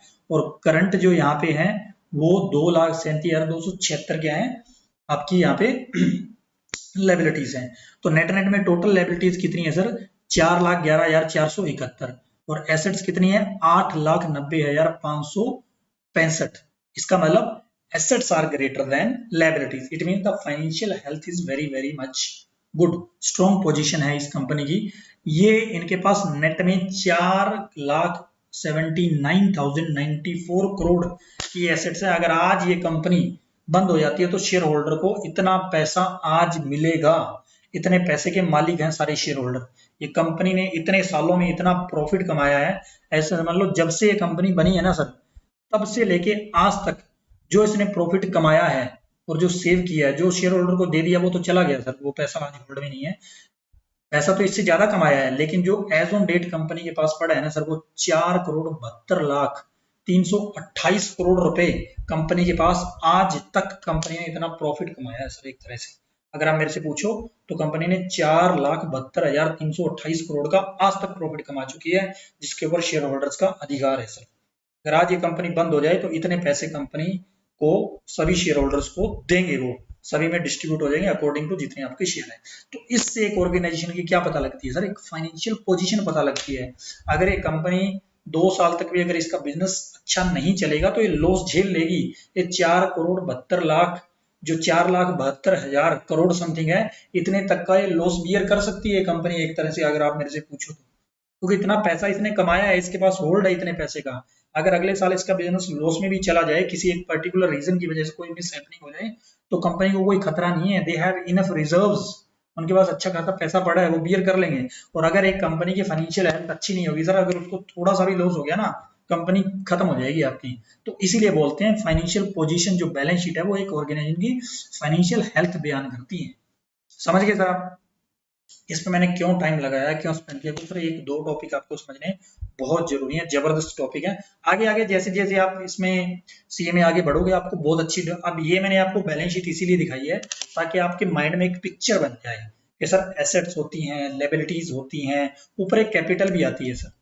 अगर आप देखोगे तो यहाँ पर एक आपको इक्विटी एंड लायबिलिटी, तो अदर इक्विटी है जो आज तक इन्होंने प्रॉफिट कमाया जब से कंपनी बनी है वो है, इतना इन्होंने पैसा सेव करके रखा हुआ है। और ये जो इन्होंने शुरू में पैसा लगाया था, ठीक है, जो लोगों से इकट्ठा करके आईपीओ वाईपीओ करके और ड्यूरिंग द ईयर उन्होंने और शेयर इशू करे होंगे, ये शेयर होल्डर का पैसा है। इन्होंने 6,776 करोड़ रुपए लगा के 4,72,328 करोड़ रुपए इकट्ठे कर लिए कंपनी ने। देखो कितना बड़ा रिटर्न है कंपनी का, ठीक है। तो यहाँ से आपको एक अंडरस्टैंडिंग बिल्ड होती है कि एसेट्स माइनस लायबिलिटी कर दो तो ये पोजीशन हमेशा ही आपकी पॉजिटिव होनी चाहिए। ये आपकी फाइनेंशियल हेल्थ को क्या बताती है, एक्सप्लेन करती है, ठीक है सर। तो समझ में आया। तो यूजर जो होते हैं वो सिर्फ प्रॉफिट एंड लॉस अकाउंट में नहीं होते, वो तो एक साल का होता है। ये सर आज तक जो आपने किया है उन सभी का रिजल्ट्स होता है। तो यहाँ पे statement of assets and liabilities होती हैं जो आपकी एक ऑर्गेनाइजेशन की फाइनेंशियल हेल्थ बनाती है। यहाँ पर एक वर्ड कैपिटल ऐड कर सकते हो लेकिन ऐड मत करना, वो आप अंडरस्टैंडिंग के लिए डेवलप रखना है यहाँ पे। तो 3 कंपोनेंट आपको यहाँ पे मिलते हैं बैलेंस शीट के अंदर। क्या मिलते हैं सर? एसेट्स मिलती हैं, लायबिलिटीज मिलती हैं और रिजर्व्स मिलते हैं। अब ये रिजर्व तो सर आज तक जो प्रॉफिट कमाया और जो पैसा इन्वेस्टर ने लगाया उसको हम बोलते हैं सर टोटल इक्विटी, ठीक है।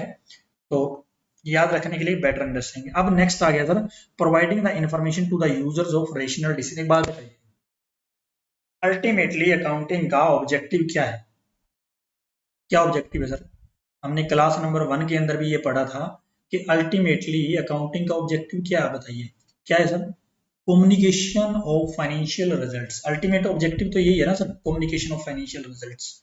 तो यही चर्चा यहाँ पे इन्होंने अब दोबारा करी है। ये क्या बोलते हैं? Providing the information to the users of rational decision making. Accounting is the language of business. Very easy sir, अभी आपको बताया। Communicate the financial results, profit and loss account of an enterprise to various stake holder by means of financial statements, ठीक है। Accounting aims to meet the information needs of the decision makers. अगर employees को भी तो पता होना चाहिए ना सर ऑर्गेनाइजेशन आपकी प्रॉफिट में या लॉस में है, सीधा सीधा लॉजिक है। अगर आपकी ऑर्गेनाइजेशन लॉस में आ रहे हैं तो एम्प्लॉय भी तो अपनी सिक्योरिटी देखेगा, बैंक आपको फर्दर लोन देगा नहीं देगा वो भी आपका देखेगा। और नेक्स्ट आपका क्या हुआ सर, जो इन्वेस्टर हैं वो ऑर्गेनाइजेशन में पैसा होल्ड रखे ना रखे, शेयर बेच दें। तो सर इसलिए बोलता है कि जो रेशनल यूजर्स होते हैं, ये सब यूजर हैं जिनके मैंने नाम लिए हैं, एम्प्लॉय, बैंकर्स, ठीक है, क्रेडिटर्स जो आपको माल सप्लाई करते हैं, सर्विस देते हैं, ठीक है, ये सब यूजर है। तो उनको इंफॉर्मेशन प्रोवाइड करना, ठीक है, बाय फाइनेंशियल स्टेटमेंट। तो ये हमारा मेन ऑब्जेक्टिव है। ये भी जिस बंदे ने क्लास नंबर 1 पढ़ी होगी उसके लिए समझना कोई मुश्किल नहीं है।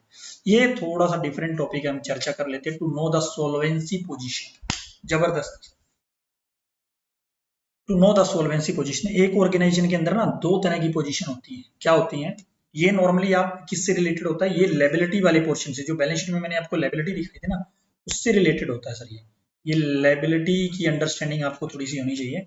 अब क्या होता है, एक बिजनेस रन करते हैं तो उसके अंदर 2 तरह की लायबिलिटीज आ जाती है। एक लॉन्ग टर्म, मान के चलो हमने कोई टर्म लोन लिया हुआ है, ओवर द पीरियड धीरे धीरे हमें पे करना है, या फिर कोई ऐसी लायबिलिटी है जो हमें 3 साल बाद पेमेंट करनी है। तो वो सर आपकी किसके अंदर आ जाती है? लॉन्ग टर्म लायबिलिटी के अंदर आ जाती है, उसे सोल्वेंसी पोजीशन बोल देते हैं, ठीक है। एक सर मान लो शॉर्ट टर्म लोन है, इस 1 साल का या 1.5 साल का हमने लोन लिया है, ठीक है, हमें अभी पे करना है। और या फिर आप हो सकते हो जैसे क्रेडिट है, जिनसे आप मटेरियल लेते हो या जिनसे आप सर्विस लेते हो, उनको 2 महीने का आपको क्रेडिट दिया है, 3 महीने का आपको क्रेडिट दिया है, उनको भी हमें पेमेंट करनी है अगर रेगुलर बिजनेस रन करना है। उसको शॉर्ट टर्म लायबिलिटी बोलते हैं, इसको लिक्विडिटी पोजीशन बोलते हैं। तो यहाँ पर ये डिस्कस किया गया है कि सर एक ऑर्गेनाइजेशन के पास मान लो उसने प्रॉफिट में है, रिजल्ट्स बहुत अच्छे आए हैं, लेकिन उसके पास इतनी इनफ शॉर्ट टर्म एसेट्स भी होनी चाहिए कि वो अपनी शॉर्ट टर्म लायबिलिटीज को भी पे ऑफ कर सकें, और इतनी लॉन्ग टर्म एसेट्स भी होनी चाहिए कि वो अपनी लॉन्ग टर्म जो लायबिलिटीज हैं उनको भी वो पे ऑफ कर सके। मान लो एक ऑर्गेनाइजेशन के पास एसेट्स तो बहुत है, फाइनेंशियल हेल्थ भी बहुत अच्छी है, लेकिन वो अपनी क्या कर रहा है, क्रेडिटर्स को टाइमली पेमेंट नहीं कर पा रहा है क्योंकि उसने अपना सारा पैसा एसेट्स के अंदर डाल दिया है, लॉन्ग टर्म एसेट्स के अंदर, या फिर उसने लॉन्ग टर्म इन्वेस्टमेंट्स के अंदर डाल दिया है जिसके अंदर लॉक इन पीरियड है। तो सर आप क्रेडिटर को अगर पेमेंट ही नहीं कर पाओगे तो बिजनेस करोगे कैसे? आपकी फाइनेंशियल हेल्थ तो बहुत अच्छी है, आपके पास पैसा भी बहुत है, लेकिन लिक्विडिटी शुड बी देयर। आपके पास कुछ कैश तो होना चाहिए, आपके पास डेटर्स भी तो होने चाहिए जिनसे कैश आना हो, ताकि आप अपने क्रेडिटर्स को दे पाए। तो बिजनेस रन नहीं कर पाओगे सर अगर आपके पास आपकी लिक्विडिटी पोजीशन अच्छी नहीं है। तो ऐसे ही सोल्वेंसी पोजीशन, मान लो लॉन्ग टर्म में आपकी कोई लायबिलिटी ड्यू हो रही है, तो सर लॉन्ग टर्म में वो पैसा जो आज आपके पास होल्ड है उसको आपको इस तरह से इन्वेस्ट करो कि लॉन्ग टर्म में आपके पास आज तो हेल्थ बहुत अच्छी है, लेकिन 4 साल बाद आपके पास क्या हुआ, आपने सारा पैसा निकाल के घर पे ले गए, यूज कर लिया, कंपनी ने डिविडेंड दे दिया शेयर होल्डर्स को, क्या करोगे सर? उस लायबिलिटी को पे ऑफ कैसे करोगे? तो दोनों सिचुएशन आपकी अच्छी होनी चाहिए। तो यहाँ पर एक करंट एसेट्स और करंट लायबिलिटी का एक रेशियो होता है जिसे करंट रेशियो बोलते हैं या वर्किंग कैपिटल रेशियो बोलते हैं। इनसे ये डिटरमाइन किया जाता है कि आपकी पोजीशन कैसी है। ठीक है, तो bye preparing the balance sheet management not only reveals what is owned मतलब assets and owed liabilities by the end, but also it gives the information regarding the concern's ability to meet its liabilities in the short term liabilities, this is called liquidity position, and long term, that is called solvency position when they fall due. तो एक organisation के पास इतनी ability होनी चाहिए कि वो अपनी short term long term liability जब भी ड्यू हो उनको टाइमली पे ऑफ कर सके, तो इसे बोलते हैं सर फाइनेंशियल पोजीशन। तो ये भी बयान करती हैं आपकी क्या अकाउंटिंग। ठीक है सर, तो अब आपको समझ में आया होगा, मेरे को नहीं लगता इसमें कुछ ज्यादा था, थोड़ा सा हमने डीपली डिस्कस कर लिया, या आपको बेटर अंडरस्टैंडिंग देने के लिए मैंने बता दिया। ठीक है, ताकि आप एक विजुअलाइजेशन कर सको, क्योंकि धीरे धीरे जैसे जैसे हम आगे बढ़ेंगे आपको कंसेप्चुअली अंडरस्टैंडिंग होनी बहुत ज्यादा जरूरी है, इसीलिए मैंने थ्योरी पे आपकी टाइम स्पेंड किया, नहीं तो आप सर मैं आपको सीधा सीधा 5 मिनट में पढ़ा के भी ये टॉपिक क्लोज कर सकता था, लेकिन मैंने टाइम स्पेंड किया बिकॉज ऑफ अंडरस्टैंडिंग आपके कंसेप्ट डेवलप करने के लिए। तो सबसे पहला काम क्या सर, रिकॉर्डिंग ऑफ ट्रांजेक्शन, दूसरा क्या है sir, preparation of profit and loss account for ascertainment of result, तीसरा ऑब्जेक्टिव हमारा क्या है sir, ascertainment of financial position by preparing the balance sheet, and next sir providing the information to the users for decision making, the major सबसे the most important objective of the accounting, and next one is to know the solvency position। तो balance sheet से आप link करके और balance sheet से आप link करके इस पॉइंट नंबर 5 को रीड आउट कर सकते हो। क्लोज में दो ही वर्ड सबसे इंपॉर्टेंट है, liquidity position and solvency, long term liabilities solvency, short term liquidity position, आप इसको लिंक कर सकते हैं। ठीक है सर, तो यहाँ पे एक बहुत अच्छा तो इन्होंने वो दिया है कि ऑब्जेक्टिव ऑफ अकाउंटिंग क्या है, recording, book keeping, ledger, trial balance, manufacturing, trading, profit and loss account, results, financial position, balance sheet, communication, financial reports. Simple simple sir, आप इस डायग्राम को भी रीड आउट कर लोगे तो वर्ड आपके दिमाग में रहने चाहिए, कंसेप्ट मैंने आपको बिल्ड करवा दिया। जब भी बैलेंस शीट आएगी तो आपके सामने रिलायंस की बैलेंस शीट आ जानी चाहिए, एसेट्स, लायबिलिटीज, कैपिटल। जब भी प्रॉफिट एंड लॉस अकाउंट है तो आपके सामने रिलायंस का प्रॉफिट एंड लॉस अकाउंट आ जाना चाहिए। अच्छा, sale of goods, expenses, employ benefit, purchase, cost of material, ये नेट प्रॉफिट, टैक्सेस, ये हुआ। ठीक है सर, तो ये विजुअलाइजेशन के लिए मैंने आपको रिपोर्ट्स दिखाई हैं ताकि आपको फाइनेंशियल दिखाई है तो आपको अंडरस्टैंडिंग आ जाए। Now there is a function of accounting, sir वो तो हमारा अल्टीमेटली एम था, ठीक है, कि हमारा एम क्या है अकाउंटिंग का। अब उस एम को प्राप्त करने के लिए अकाउंटिंग काम क्या क्या करती है, उन फाइनेंशियल रिजल्ट्स को बनाने के लिए, उन फाइनेंशियल स्टेटमेंट्स को बनाने के लिए और कम्युनिकेट करने के लिए एक अकाउंटिंग जो आपका काम कैसे करती है, that is called function of accounting. Simple है सर, अगर आपने जी क्लास नंबर 1 देखी होगी तो ये भी आपको समझ में आएगा, क्योंकि हमने उसमें कुछ चीजें, अब एक बार थोड़ा सा मैं डेफिनेशन में और जाऊंगा, रीड आउट करूंगा उसको, फिर हम इस पे चर्चा करेंगे। देखिए सर, यहाँ पे पूरी डेफिनेशन पढ़ते हैं, process of recording, classifying, summarising, analysing, interpretation. यहाँ तो समझ में आ गया होगा ऑफ द फाइनेंशियल ट्रांजेक्शन, ठीक है, किसका, interpreting the financial, communicating the result thereof to the person interested. तो यहाँ पर क्या लिखा है sir, financial transaction. Transaction event का क्या मतलब है वो मैं आपको ऑलरेडी समझा चुका हूँ। फाइनेंशियल ट्रांजेक्शन मतलब सर जिन ट्रांजेक्शन को हम पैसे में मेजर कर सकते हैं, अगर कोई भी ऐसी ट्रांजेक्शन हुई जिसको हम पैसे में मेजर नहीं कर सकते तो सर उसको अकाउंटिंग में रिकॉर्ड नहीं किया जाता। आपने एम्प्लॉय को हायर किया, hiring is a process, hiring is a transaction, ठीक है, बट हम उसको रिकॉर्ड नहीं कर सकते क्योंकि सर उसके अंदर कोई फाइनेंशियल, उसकी वैल्यू डिसाइड नहीं हो सकती, वैल्यू डिसाइड नहीं हो सकती, फाइनेंशियल टर्म्स में हम नहीं बता सकते। हमने एक एग्रीमेंट एग्री किया सर, अब agreeing into an agreement is a transaction but we can't record it because उसका कोई वैल्यू नहीं लगाई जा सकती। तो इसका मतलब जिन चीजों को हम पैसे में मॉनेटरी टर्म में हम क्या कर सकते हैं सर, वैल्यू कर सकते हैं, डिटरमाइन कर सकते हैं, सिर्फ उन्हीं ट्रांजेक्शन को हम क्या कर सकते हैं, रिकॉर्ड कर सकते हैं। तो सबसे पहला पॉइंट यही है सर जो हमारा डिस्कशन का मुद्दा है, मेजरमेंट, अकाउंटिंग मेजर्स, ठीक है। तो अब यहाँ पे एक एक करके आपको डिस्कस करना है। Accounting measures the past performance of business entity and depict its current financial position. तो अकाउंटिंग का सबसे बड़ा काम क्या है सर, अकाउंटिंग हमारी पास्ट परफॉर्मेंस को मेजर करती है। हमने सबसे पहला टॉपिक क्या पढ़ा था आज जब हमने ऑब्जेक्टिव किया था, रिकॉर्डिंग। सेकंड स्टेप क्या था, रिजल्ट्स, असरटेनमेंट ऑफ रिजल्ट्स। तो यहाँ पर वर्ड किया गया measure the past performance. Past कैसे हो सर, हमने रिजल्ट कब देखते हैं, पर्टिकुलर पीरियड का देखते हैं, पूरे साल में हमने कुछ काम किए, कुछ ट्रांजेक्शन्स करी, तो जो कर दी that has become the past now, वो पास्ट हो चुका है। तो ये हमारी पास्ट परफॉर्मेंस, जो हमने पास्ट में काम किए हैं, जो परफॉर्मेंस दी है, मेजर करता है एक एंटिटी की और the business entity and depicts financial position. और आज की डेट में हमारी पोजीशन बताता है कि सर ये सब कुछ करने के बाद हम लॉस में हैं या प्रॉफिट, बताता है सर। और आपकी एज ऑन डेट नेटवर्थ क्या है, आपकी फाइनेंशियल पोजीशन क्या है, आपकी बैलेंस शीट के हालात क्या हैं। तो यहीं पर चर्चा करी गई, यहाँ पर दोनों चीजों के ऊपर बात करी, जो हमने पास्ट परफॉर्मेंस करी है, जो हमने ट्रांजेक्शन्स किए हैं, जो इवेंट्स हैपन हुए हैं, उनको मेजर करती है। और कौन से जो पास्ट परफॉर्मेंसेस को ये मेजर कर पाई, जिनकी सिर्फ वैल्यू लगाई जा सकती है, जिनको मॉनेटरी टर्म में मेजर किया जा सकता है, उन्हीं ट्रांजेक्शन्स को ये क्या करती है, उन्हीं पास्ट परफॉर्मेंस को ये क्या करती है, मेजर कर सकती है। जिनकी वैल्यू नहीं लगाई जा सकती उनको नहीं कर सकती। तो काउंटिंग हमारी पास्ट परफॉर्मेंस को क्या करती है सर, मेजर करती है और हमारे सामने करंट फाइनेंशियल पोजीशन बताती है। पास्ट परफॉर्मेंस को मेजर करती है sir by profit and loss account, और पोजीशन को डिपिक्ट करती है बाय बैलेंस शीट। क्या होता है profit and loss account, balance sheet already आपको बता चुका हूं। तो this the function of accounting is measurement, ठीक है। दूसरा है sir forecasting. Accounting help in forecasting the future performance. देखो पास्ट में हमने क्या किया उसके बेस पे ये क्या करती है sir, forecasting the future performance and financial position of an enterprise using the past data and analysis trend. तो हमने पिछले एक साल में क्या किया, हमने उसको एनालाइज किया, एनालाइज करके हम क्या कर सकते हैं सर, आगे का डिसाइड कर सकते हैं कि भाई ये बिजनेस प्रॉफिटेबल होगा, या ये काम अगर हम करेंगे तो हमें फ्यूचर में क्या होगा सर, प्रॉफिट हो सकता है। तो फोरकास्ट करता है फ्यूचर परफॉर्मेंस। दूसरा क्या है sir, analysing the trends. Trends कैसे देखते हैं अभी आपको दिखाता हूं एक एग्जांपल के तौर पे। देखिए ये इसका ना प्रॉफिट एंड लॉस काउंट है, मैंने एक चीज दिखाई थी आपको, क्या दिखाया था, यहाँ पर चीजें देखिए।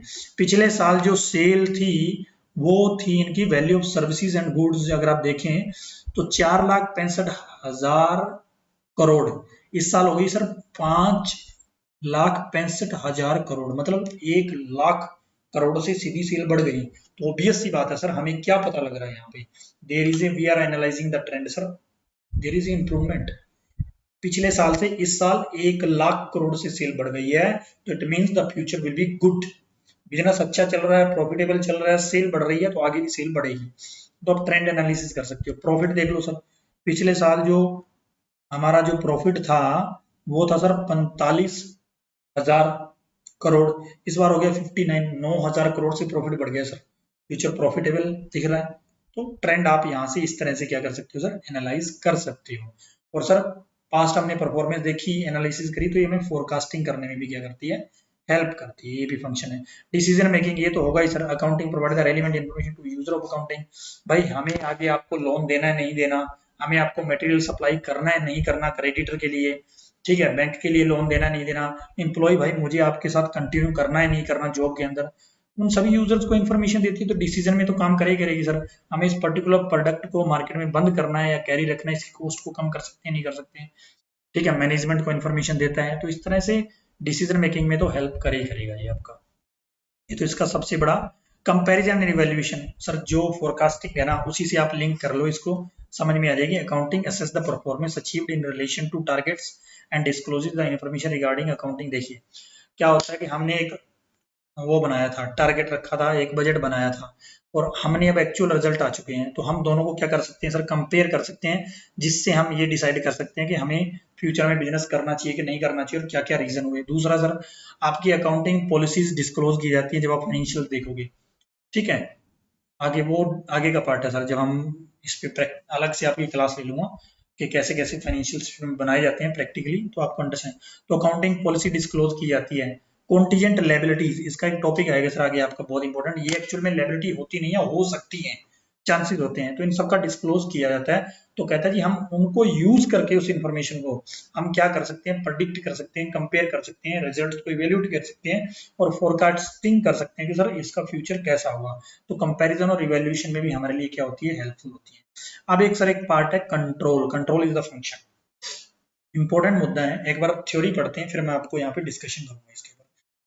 इसके ऊपर हम लास्ट में करते हैं कंट्रोल को। पहले हम गवर्नमेंट कर लेते हैं। Government regulation and taxation, accounting provide the necessary information to the government. Sir GST के अंदर आपको जिसने भी जीएसटी के बारे में नॉलेज है थोड़ी बहुत, जीएसटी में हर महीने हमें सेल रिपोर्ट करनी पड़ती है, जिसके ऊपर उनको क्या मिलता है सर, टैक्स मिलता है, गुड्स एंड सर्विस टैक्स। साल के एंड में आईटीआर जाती है सर, उसके ऊपर क्या मिलता है उनको, टैक्स मिलता है। तो उनको भी ये इन्फॉर्मेशन देती है, जिसके बेस पे क्या है गवर्नमेंट अपना टैक्स कलेक्ट करती है, ठीक है, और एंटिटीज के ऊपर अपना कंट्रोल मेंटेन करती है कि आपको प्रॉपर सही टैक्स मिल रहा है कि नहीं मिल रहा, कहीं कोई टैक्स खा तो नहीं रहा। इसके लिए इन्होंने मेजर क्या लगाया, ऑडिट लगाया सर, टैक्स ऑडिट होती है, स्टेट ऑडिट होती है, सारी चीजें होती हैं, तो गवर्नमेंट को भी इन्फॉर्मेशन जाती है। अब हमारा कंट्रोल का पार्ट है जो हमारा रह गया था, वो डिस्कस करते हैं। Accounting identify the weakness of operational system and provide the feedback regarding the effectiveness, ठीक है, of the measures adopted to check such weakness. Sir एक बार ना ये वैसे कुछ समझ में आएगा नहीं, आपको एक एग्जाम्पल के थ्रू समझाता हूँ। यहाँ पर तो एक ज्ञान है, लिखना आपने यही है, ठीक है, लेकिन थोड़ा सा इजी हो जाएगा आपका। बता देता हूँ एक एग्जाम्पल के थ्रू क्या होता है। एग्जाम्पल देता हूँ, कोई भी अकाउंटिंग होती है ना सर किसी कंपनी में, उस अकाउंटिंग से पहले कंट्रोल्स लगे होते हैं सर। अगर आपके जब हम ऑडिट करते हैं, आप ऑडिट करने जाओगे तो आप सबसे पहले कंट्रोल चेक करोगे। अगर एक ऑर्गेनाइजेशन के कंट्रोल अच्छे हैं ना सर, तो उसकी अकाउंटिंग के अंदर गलती होने के चांसेस बहुत कम हो जाती हैं और हमें उसकी ऑडिट का जो लेवल है वो थोड़ा सा कम रख सकते हैं। कंट्रोल होते क्या है, कंट्रोल एक ऐसी चीज होती है जो एक ऑर्गेनाइजेशन के अंदर फ्रॉड्स को रोकती है। एक तरह से फ्रॉड्स को रोकने के लिए कंट्रोल डेवलप किए जाते हैं। एग्जाम्पल हम परचेज के प्रोसेस की आपको एग्जाम्पल देता हूँ। मान लो एक ऑर्गेनाइजेशन को गुड्स परचेज करने हैं, तो उसका नॉर्मली जो कंट्रोल का फ्लो होता है, जो स्टैंडर्ड ऑपरेटिंग प्रोसीजर होता है, वो क्या होता है, सबसे पहले सर वेंडर का सिलेक्शन होता है, उसके बाद हम टेंडर्स डालते हैं, उसके बाद हम क्या करते हैं, उनमें से वेंडर सेलेक्ट करते हैं जिससे हमें मटेरियल परचेज करते हैं। उसके बाद हम क्या करते हैं, मटेरियल हमारे पास आता है, फिर उसकी क्या होती है सर, काउंटिंग होती है, फिर उसकी क्या होती है सर, उसको रजिस्टर में, स्टॉक रजिस्टर में डाला जाता है, फिर हम उसको आइदर रॉ मटेरियल के लिए पास ऑन करते हैं या फिर हम डायरेक्टली सेल करते हैं, जो भी हमारा सिस्टम होता है। ये नॉर्मली मोटा मोटी फ्लो होता है। अगर एक ऑर्गेनाइजेशन में इसमें कहीं पर भी कमी है, वेंडर सिलेक्शन पे अगर कमी है, तो ऑब्वियस सी बात है सर आपको मटेरियल कॉस्टली मिल सकता है। अगर आपके मटेरियल की काउंटिंग नहीं होती है, तो देयर माइट भी कि आपकी बिल आपको ज्यादा का आए और आपकी क्वांटिटी जो रियल में रिसीव हुई है वो कम हुई है, ठीक है सर।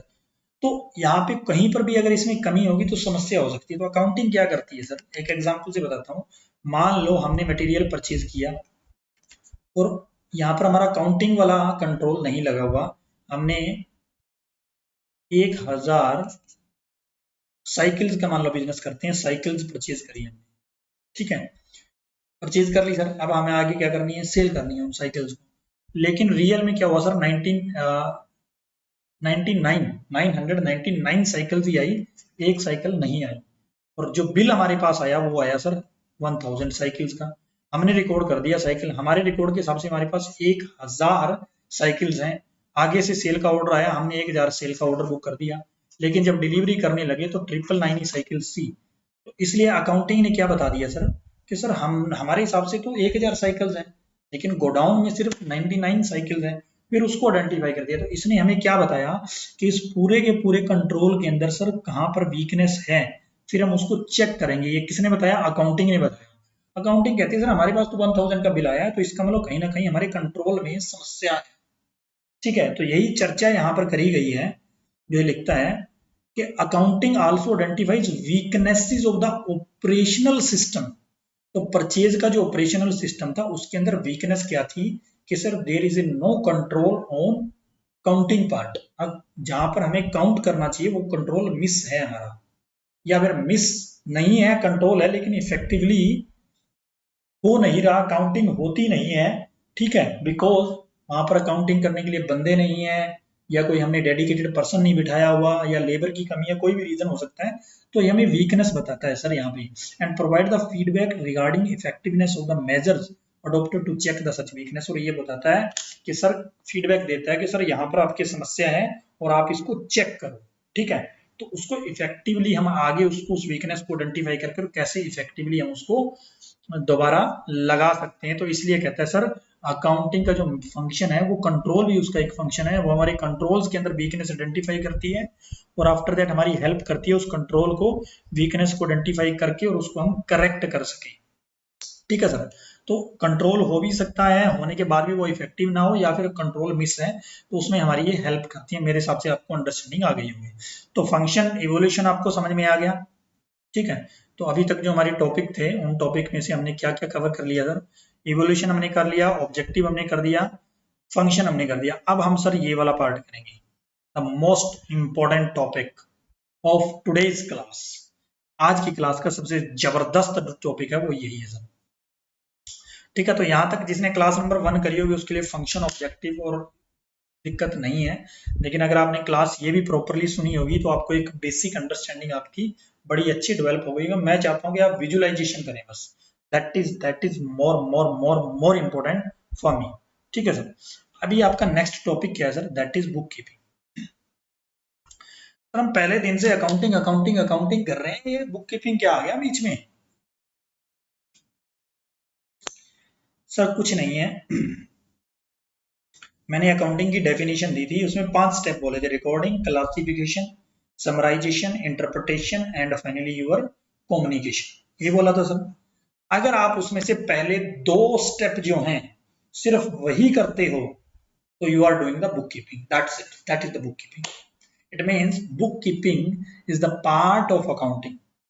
अकाउंटिंग एक वाइडर कंसेप्ट है, बुक कीपिंग उसका एक पार्ट है, ठीक है सर। अकाउंटिंग सिर्फ ये नहीं है कि ट्रांजेक्शन हुई हमने रिकॉर्ड कर दी accounting, no sir, that is not accounting, that is called book keeping, ठीक है।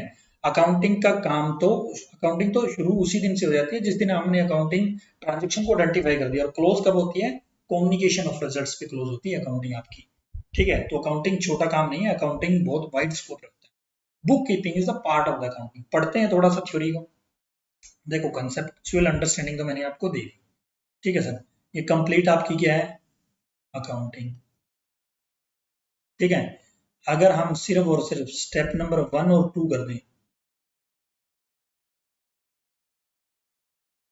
अगर हम स्टेप नंबर 1 और 2 कर दें तो ये आपका बन जाएगा सर बुक कीपिंग, सिंपल। तो हम इसको थ्योरी में पिरोना कैसे है, लिखना कैसे एग्जाम में, उसके ऊपर चर्चा कर लेते हैं। Book keeping is an activity concerned with recording of financial data relating to business operations in a significant manner and orderly manner, simple simple. Book keeping एक एक्टिविटी है किसके regarding? Recording of financial data relating to business operation in a significant and orderly manner. It covers procedural aspect of accounting work, ठीक है। And various accounting record keeping function, जो accounting का record keeping का function है उसको ये mainly focus करता है। Book keeping procedure also governed by and product, that is obvious सी बात है। बुक कीपिंग का ऑब्जेक्टिव क्या है? फाइनेंशियल स्टेटमेंट बनाना ही तो है, ठीक है, that is profit and loss count. तो अगर हम कंबाइंड नाम दें profit and loss count, balance sheet, एक और आपका कंपोनेंट बनता है that is cash flow statement, और उसके बाद में इसके नोट्स टू अकाउंट्स और जो अदर डिस्क्लोजर्स होते हैं उन सभी को क्या बोलते हैं सर? फाइनेंशियल। अगर एक क्वेश्चन आ सकता है what is the meaning of financial statement?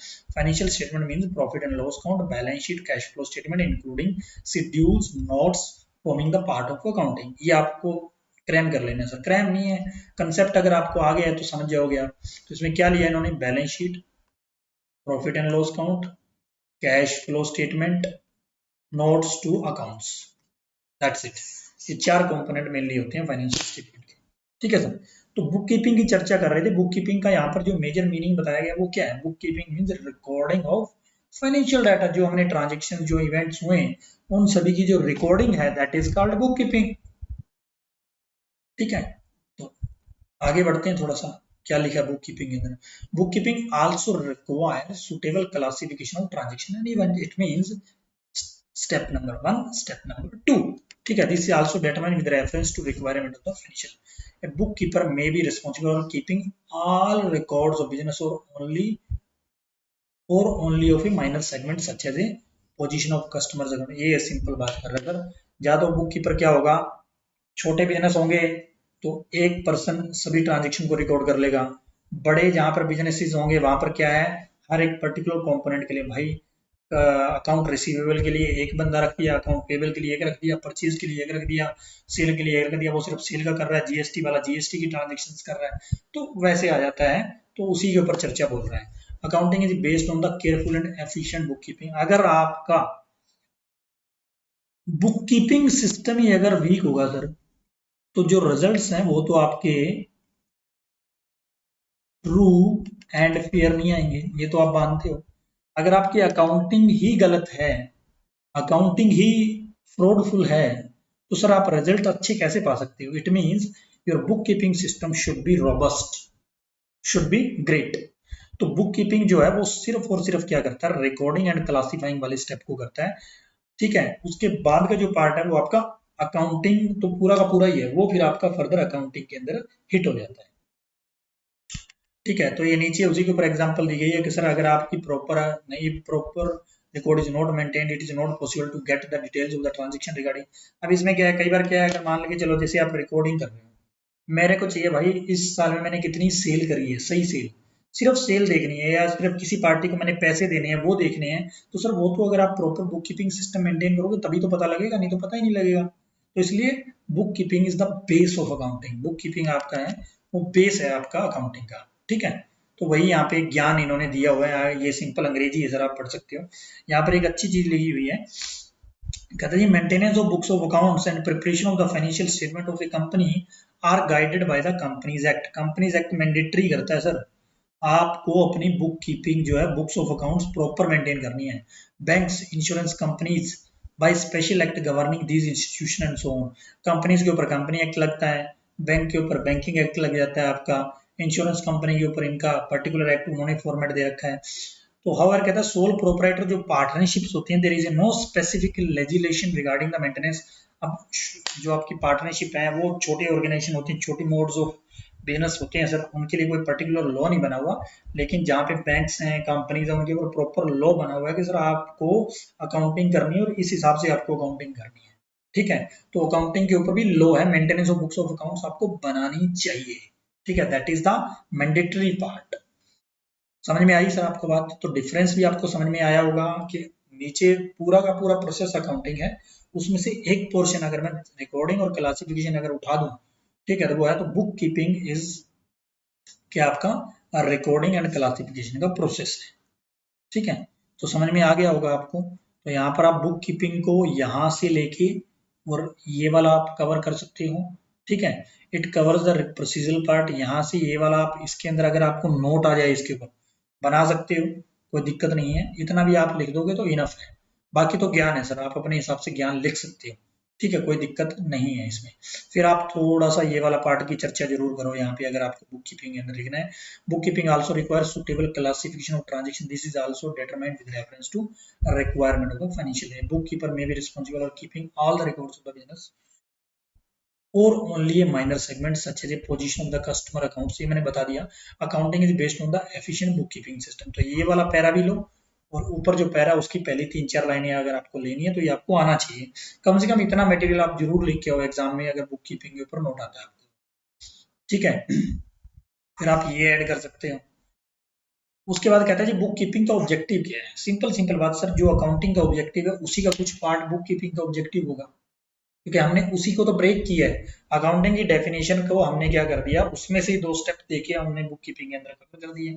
तो complete recording of transaction is the objective of accounting का तो है ही है book keeping. It is concern with complete and permanent record of all the transaction in systematic manner to show the financial effect of the business. इसलिए जो accounting का objective था उसी में से जो पहला ऑब्जेक्टिव है वो आपका बुक कीपिंग का है, and ascertainment of the financial effect on the business. सीधी सीधी बात है सर, जो हमने ट्रांजेक्शन करी है, ठीक है, उनका क्या इम्पैक्ट हुआ हमारे पूरे के पूरे बिजनेस के ऊपर, उसको असर्टेन करना ही तो क्या है ऑब्जेक्टिव बुक कीपिंग का, it is concerned with combined effect of all, सारी ट्रांजेक्शन है हमने करी, सेल सेल सेल सेल इतनी, सर सेल टोटल सेल हमारी ये हुई है, इसका हमारे बिजनेस के ऊपर क्या इम्पैक्ट है, of all transaction made during the accounting period upon the financial position of business as whole, it is concerned with combined effect of all transaction made during the accounting period upon the financial position. कि sir पिछले साल 31 मार्च 2022 या 2023 मान के चलो, जो हमारी financial position थी ड्यूरिंग द ईयर हमने जो ट्रांजेक्शन करी, उनका क्या इम्पैक्ट आया, क्या इफेक्ट आया हमारी पोजीशन के ऊपर, उसको असर्टेन करना भी, ये तो सर डाल दिया। मेजर ऑब्जेक्टिव जो मेन ऑब्जेक्टिव है ना सर वो ये है, इसको आप क्रैम कर लेना, दैट्स इट, सीधा सीधा मतलब, सही बता रहा हूँ, जो मेन ऑब्जेक्टिव है ना सर वो तो ये है। दूसरा तो इन्होंने ऐड कर दिया, थ्योरी के लिए कुछ कर नहीं सकते, असर्टेनमेंट ऑफ फाइनेंशियल इम्पैक्ट, ये तो सर एक तरह से वही आ गया कि जो हमने रिकॉर्डिंग करी है उनका हमारी ऑर्गेनाइजेशन के उन सभी ट्रांजेक्शन का क्या इम्पैक्ट है, वो तो सर अब जब फाइनेंशियल रिजल्ट्स बनाएंगे तो ऑब्वियस सी बात है रिकॉर्डिंग से तो इफेक्ट आएगा। बट चलो, the part of the syllabus, complete recording of transaction is the objective and ascertainment of the financial impact, combined impact of those all the transaction, sale करी सर, टोटल सेल इतनी हुई, इसका financial position के ऊपर क्या impact आ रहा है, वो जब हम प्रॉफिट एंड लॉस अकाउंट के अंदर सेल लिखेंगे और नेट रिजल्ट निकाल के बैलेंस शीट के अंदर प्रॉफिट आपका मूव करेंगे, तब हमें उसके ऊपर उसका इम्पैक्ट पता लगेगा। तो that is impact as a whole of all the transaction of the financial position, जो 31 मार्च 23 को जो पोजीशन थी और 24 पूरे साल में हमने ट्रांजेक्शन करी, 24 के अंदर क्या पोजीशन होगी हमारी, बेटर हुई है या फिर उल्टा हुआ है, उसका असर्टेनमेंट ऑफ फाइनेंशियल इम्पैक्ट ये बोलते हैं सर आपका ऑब्जेक्टिव है, ठीक है। बट पर्सनली अगर मैं कहूं तो there is a main objective is complete recording of transaction, ठीक है सर। अब कहते हैं distinction between the, what the difference between the book keeping and accounting, simple sir, बता तो चुका हूं, चर्चा कर लेते हैं। Some people mistake book keeping and accounting by, वो समझते हैं कि दोनों सेम ही टर्म है, ठीक है, but they are different from each other. Accounting is the broad subject, ये सबसे इंपॉर्टेंट मुद्दा है सर। अकाउंटिंग क्या है, recording of all the transaction in the systematic manner and classification of those transaction as per the requirement of the financial statement, ठीक है, ये आपकी डेफिनेशन है। अब यहाँ पे क्या बोलता है कि बुक कीपिंग है, अकाउंटिंग, बहुत सारे लोग दोनों को एक दूसरे की तरह जगह यूज करते हैं एज ए सिनोनिम, बट ये दोनों इंटरचेंजेबल टर्म्स नहीं है sir, both are different. Accounting एक ब्रॉड कंसेप्ट है, it calls for a greater understanding of records obtained from bookkeeping and ability to analyze and interpret the financial info provided by the bookkeeping records. Bookkeeping is the recording phase, while accounting is the concerned with the summarizing phase of the accounting system. Summarizing phase of accounting system. Bookkeeping record provides the necessary data for accounting, and accounting starts where the bookkeeping ends. Simple language में अगर हम बात करें तो यहां तक sir आपकी क्या चलती है, बुक कीपिंग चलती है, और उसके बाद आपकी क्या स्टार्ट होती है, अकाउंटिंग स्टार्ट होती है। और जब हम इन दोनों टर्म्स को मिला देते हैं तो इसको हम बोल देते हैं सर अकाउंटेंसी, समझे, सिंपल सिंपल लॉजिक है, कुछ नहीं है। डेफिनेशन को ब्रेक किया गया और कुछ नहीं किया गया, वही ज्ञान बार बार पढ़ने का कोई फायदा नहीं है, ठीक है। अब मेजरली हम डिफरेंस समझ लेते हैं। अंग्रेजी ये सर पढ़ लेना अपने हिसाब से, जो मेजर मेजर टर्म्स है वो आपको यूज करनी है यहाँ पे। Book keeping it is a process concern with recording of transaction, it the process concern with summarising of recorded transaction. तो जहां पर बुक कीपिंग आपका एंड हो जाता है, रिकॉर्डिंग एंड क्लासिफिकेशन, उसके बाद आपका स्टार्ट होता है summarisation, that is preparation of trial balance, profit and loss account, balance sheet, cash flow statement and notes accounts. ये वाला पार्ट आपका अकाउंटिंग के अंदर हिट हो जाता है। It constitute as a base for account, obvious सी बात है, अगर रिकॉर्ड अच्छे होंगे तो अकाउंटिंग बेटर होगी। It is concerned as a language of business, इसको लैंग्वेज ऑफ बिजनेस बोला जाता है। ये सबसे इंपॉर्टेंट क्वेश्चन है सर, वेरी वेरी वेरी, ठीक है। बुक कीपिंग वाला सबसे जबरदस्त है। Financial statement do not form the part of this, obvious सी बात है सर, ये बेस बनाता है। फाइनेंशियल स्टेटमेंट तो आपका यहाँ पे तैयार होता है on the basis of book keeping record. Managerial decision यहाँ के बेस पे नहीं लिए जाते, मैनेजरियल डिसीजन तो यहीं पे मैनेजमेंट के हिसाब से उन्हें रिपोर्ट्स दी जाती हैं, तो वो सारे डिसीजन यहीं पे आते हैं। देयर इज नो सब फील्ड, इसका तो आगे कोई फील्ड ही नहीं है सर, अकाउंटिंग खत्म कहानी बस। इसके आगे फर्दर है फाइनेंशियल अकाउंटिंग, हमने चर्चा करी थी, मैनेजमेंट अकाउंटिंग मैंने आपको बोला था, कॉस्ट अकाउंटिंग, आगे हम डिस्कस करेंगे सब फील्ड क्या है, management accounting, cost accounting, human resource accounting, social responsibility accounting, वो सब अकाउंटिंग सब फील्ड है इसके। Financial position of the business can not be ascertained through book keeping, obvious सी बात है सर, ये फाइनेंशियल पोजीशन थोड़ी ना बताता है। Financial position business is certain on the basis of accounting report, जो आपकी बैलेंस शीट बनती है उसके ऊपर एक जबरदस्त इन्होंने रिलेशनशिप बिल्ड किया है। Book keeping, book keeping is the part of accounting, और जब हम बुक कीपिंग और अकाउंटिंग दोनों को मिला देते हैं तो हम बोलते हैं अकाउंटेंसी। तो यहाँ पर क्या होता है sir, recording and classification, summarising, interpretation, analysis and communication, और दोनों को जब हम जोड़ दें तो that is your accountancy. Simple. तो अकाउंट बुक कीपिंग है वो पार्ट है अकाउंटिंग का, ठीक है सर। वो अकाउंटिंग और book keeping both are not same, ये आपका एक स्मॉलर सब्जेक्ट है, ये आपका एक ब्रॉड कंसेप्ट है, ठीक है। तो मेरे हिसाब से अंडरस्टैंडिंग डेवलप हो गई होगी आपकी। अंडरस्टैंडिंग के लिए रख लो, रिकॉर्डिंग क्लासिफिकेशन यहाँ पे खत्म हो जाती है, वहां से अकाउंटिंग स्टार्ट हो जाती है। लेकिन अगर ब्रॉडली सोचोगे तो अकाउंटिंग तो पहले दिन से स्टार्ट हो जाती है, जिस दिन आप रिकॉर्डिंग स्टार्ट करते हो। अकाउंटिंग तो वहां से स्टार्ट हो गई, लेकिन उसमें से दो पोर्शन को हमने नाम दे दिया बुक कीपिंग, ठीक है, कंप्लीट को हमने नाम दे दिया अकाउंटिंग। तो लिखने के लिए आ जाएगा where book keeping ends accounting starts, simple. तो सबसे जबरदस्त टॉपिक था आज की क्लास का। अब हमारा नेक्स्ट टॉपिक है सर सब fields of accounting, that's it, ठीक है, वेरी इजी, ज्यादा मतलब वो नहीं है, बहुत इजी टॉपिक है। इसको हम बाद में डिस्कस करते हैं, पहले हम यूजर पे चर्चा करते हैं कि सर हमने ताजा ताजा जो टॉपिक किया है उसके ऊपर विचार करते हैं। तो कहता है जी यूजर जो है आपकी अकाउंटिंग के, यूजर कौन होते हैं, who will use the financial statements, simple simple. जो लोग आपने जो फाइनेंशियल रिपोर्ट्स तैयार करी हैं, जो बैलेंस शीट आपने बनाई है, जो प्रॉफिट एंड लॉस अकाउंट आपने बनाया है, जो कैश फ्लो स्टेटमेंट आपने बनाई है, जो जो आपने डिस्क्लोजर दिए हैं, ये इतनी बड़ी रिपोर्ट है सर रिलायंस की। ये देखिए ये 267 पेज की रिपोर्ट है, एनुअल रिपोर्ट। इस पूरी की पूरी रिपोर्ट को हर एक पर्सन अपनी अपनी जरूरत के हिसाब से क्या करेगा, यूज करेगा, जिस जिसके लिए जो जो रेलिवेंट डाटा है वो अपना यूज करेगा, ठीक है। इसमें इंटरनल यूजर भी हो सकते हैं, आपके एम्प्लॉयज है वो इंटरनल है, आपकी मैनेजमेंट है वो इंटरनल है, ठीक है, और आपके जो शेयर होल्डर्स हैं वो इंटरनल है। एक्सटर्नल यूजर क्या हो गए सर, बैंकर एक्सटर्नल हो गए, क्रेडिटर्स आपके जो सप्लायर्स हैं वो एक्सटर्नल हो गए, ठीक है। तो वो अपने हिसाब से यूज करेंगे। तो ये कहता है जी जितने भी आपके यूजर्स होते हैं, तो कहता है जनरली जो यूजर हैं उनको दो कैटेगरी बनाएगी, इंटरनल और एक्सटर्नल।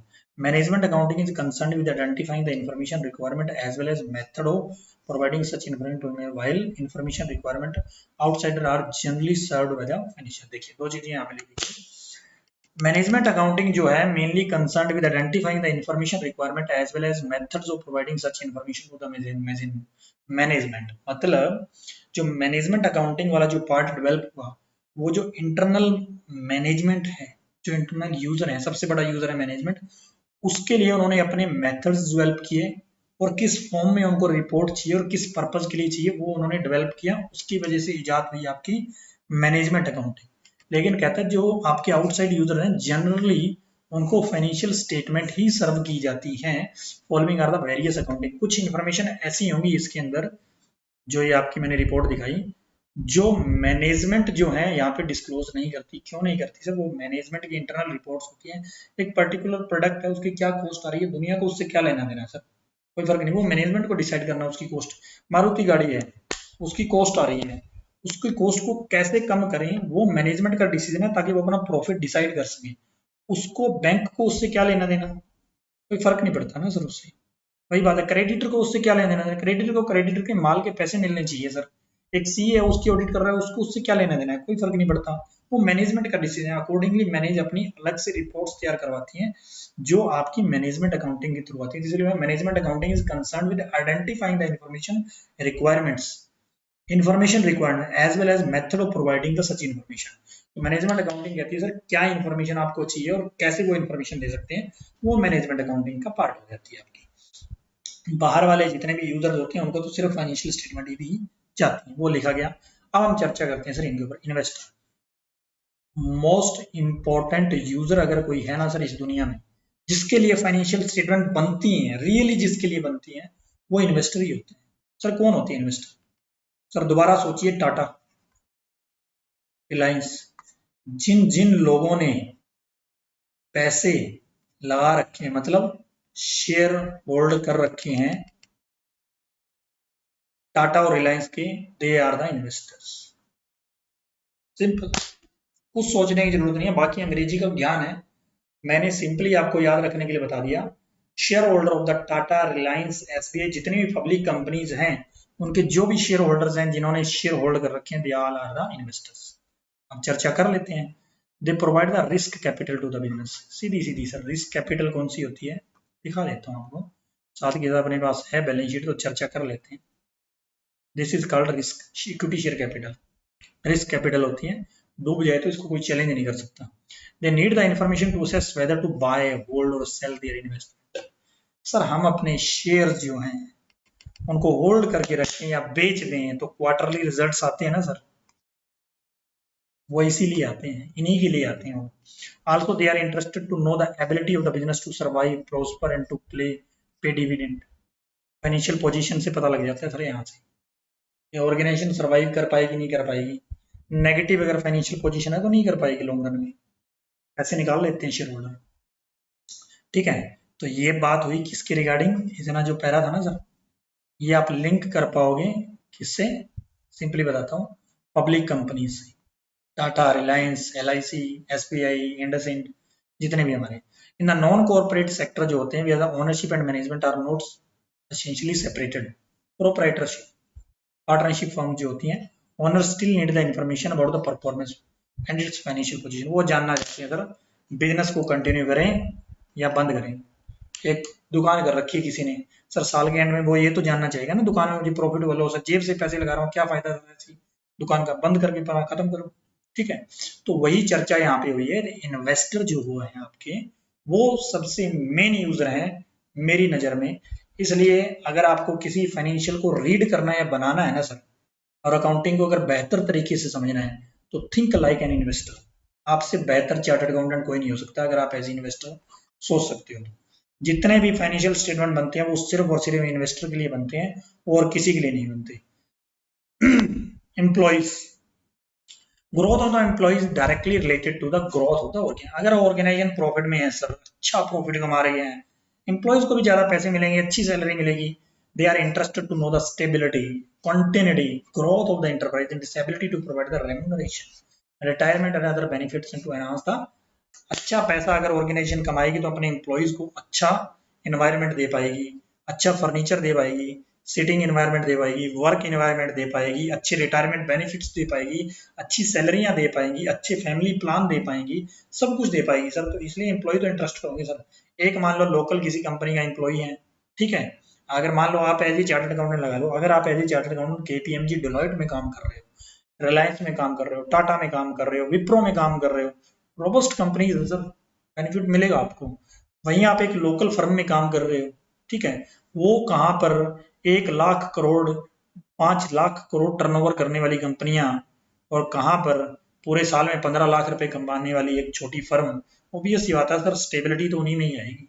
तो इसलिए बोला जाता है एम्प्लॉयज भी इंटरेस्टेड होते हैं आपके। लेंडर्स ये तो सर होंगे ही होंगे, लोन दिया सर आपको, पैसा दिया यूज करने के लिए। लेंडर और इन्वेस्टर में कोई ज्यादा फर्क नहीं होता। जैसे समझ लो सेकंड लेवल जो इन्वेस्टमेंट है ना, वो लेंडर की ही है। मैंने रिलायंस के शेयर खरीद लिए, सर लेंडर ने, बैंक ने पैसे दे रखे हैं, उसने भी तो क्या कर रखा है, पैसा लगा रखा है ना, पैसा तो लगा ही रखा है। वो बात दूसरी है कि वो पैसे के चार्ज ले रहा है इन द फॉर्म ऑफ इंटरेस्ट। मुझे कुछ मिल नहीं रहा, मैंने पैसे लगा रखे हैं, मुझे तो जो शेयर की वैल्यू बढ़ेगी वो, या फिर डिविडेंड मिलेगा। लेंडर्स को इंटरेस्ट मिलता है सर, उन्होंने जो पैसा लगाया वो पैसा वापस आएगा नहीं आएगा, इंटरेस्ट उनको मिल पाएगा नहीं पाएगा।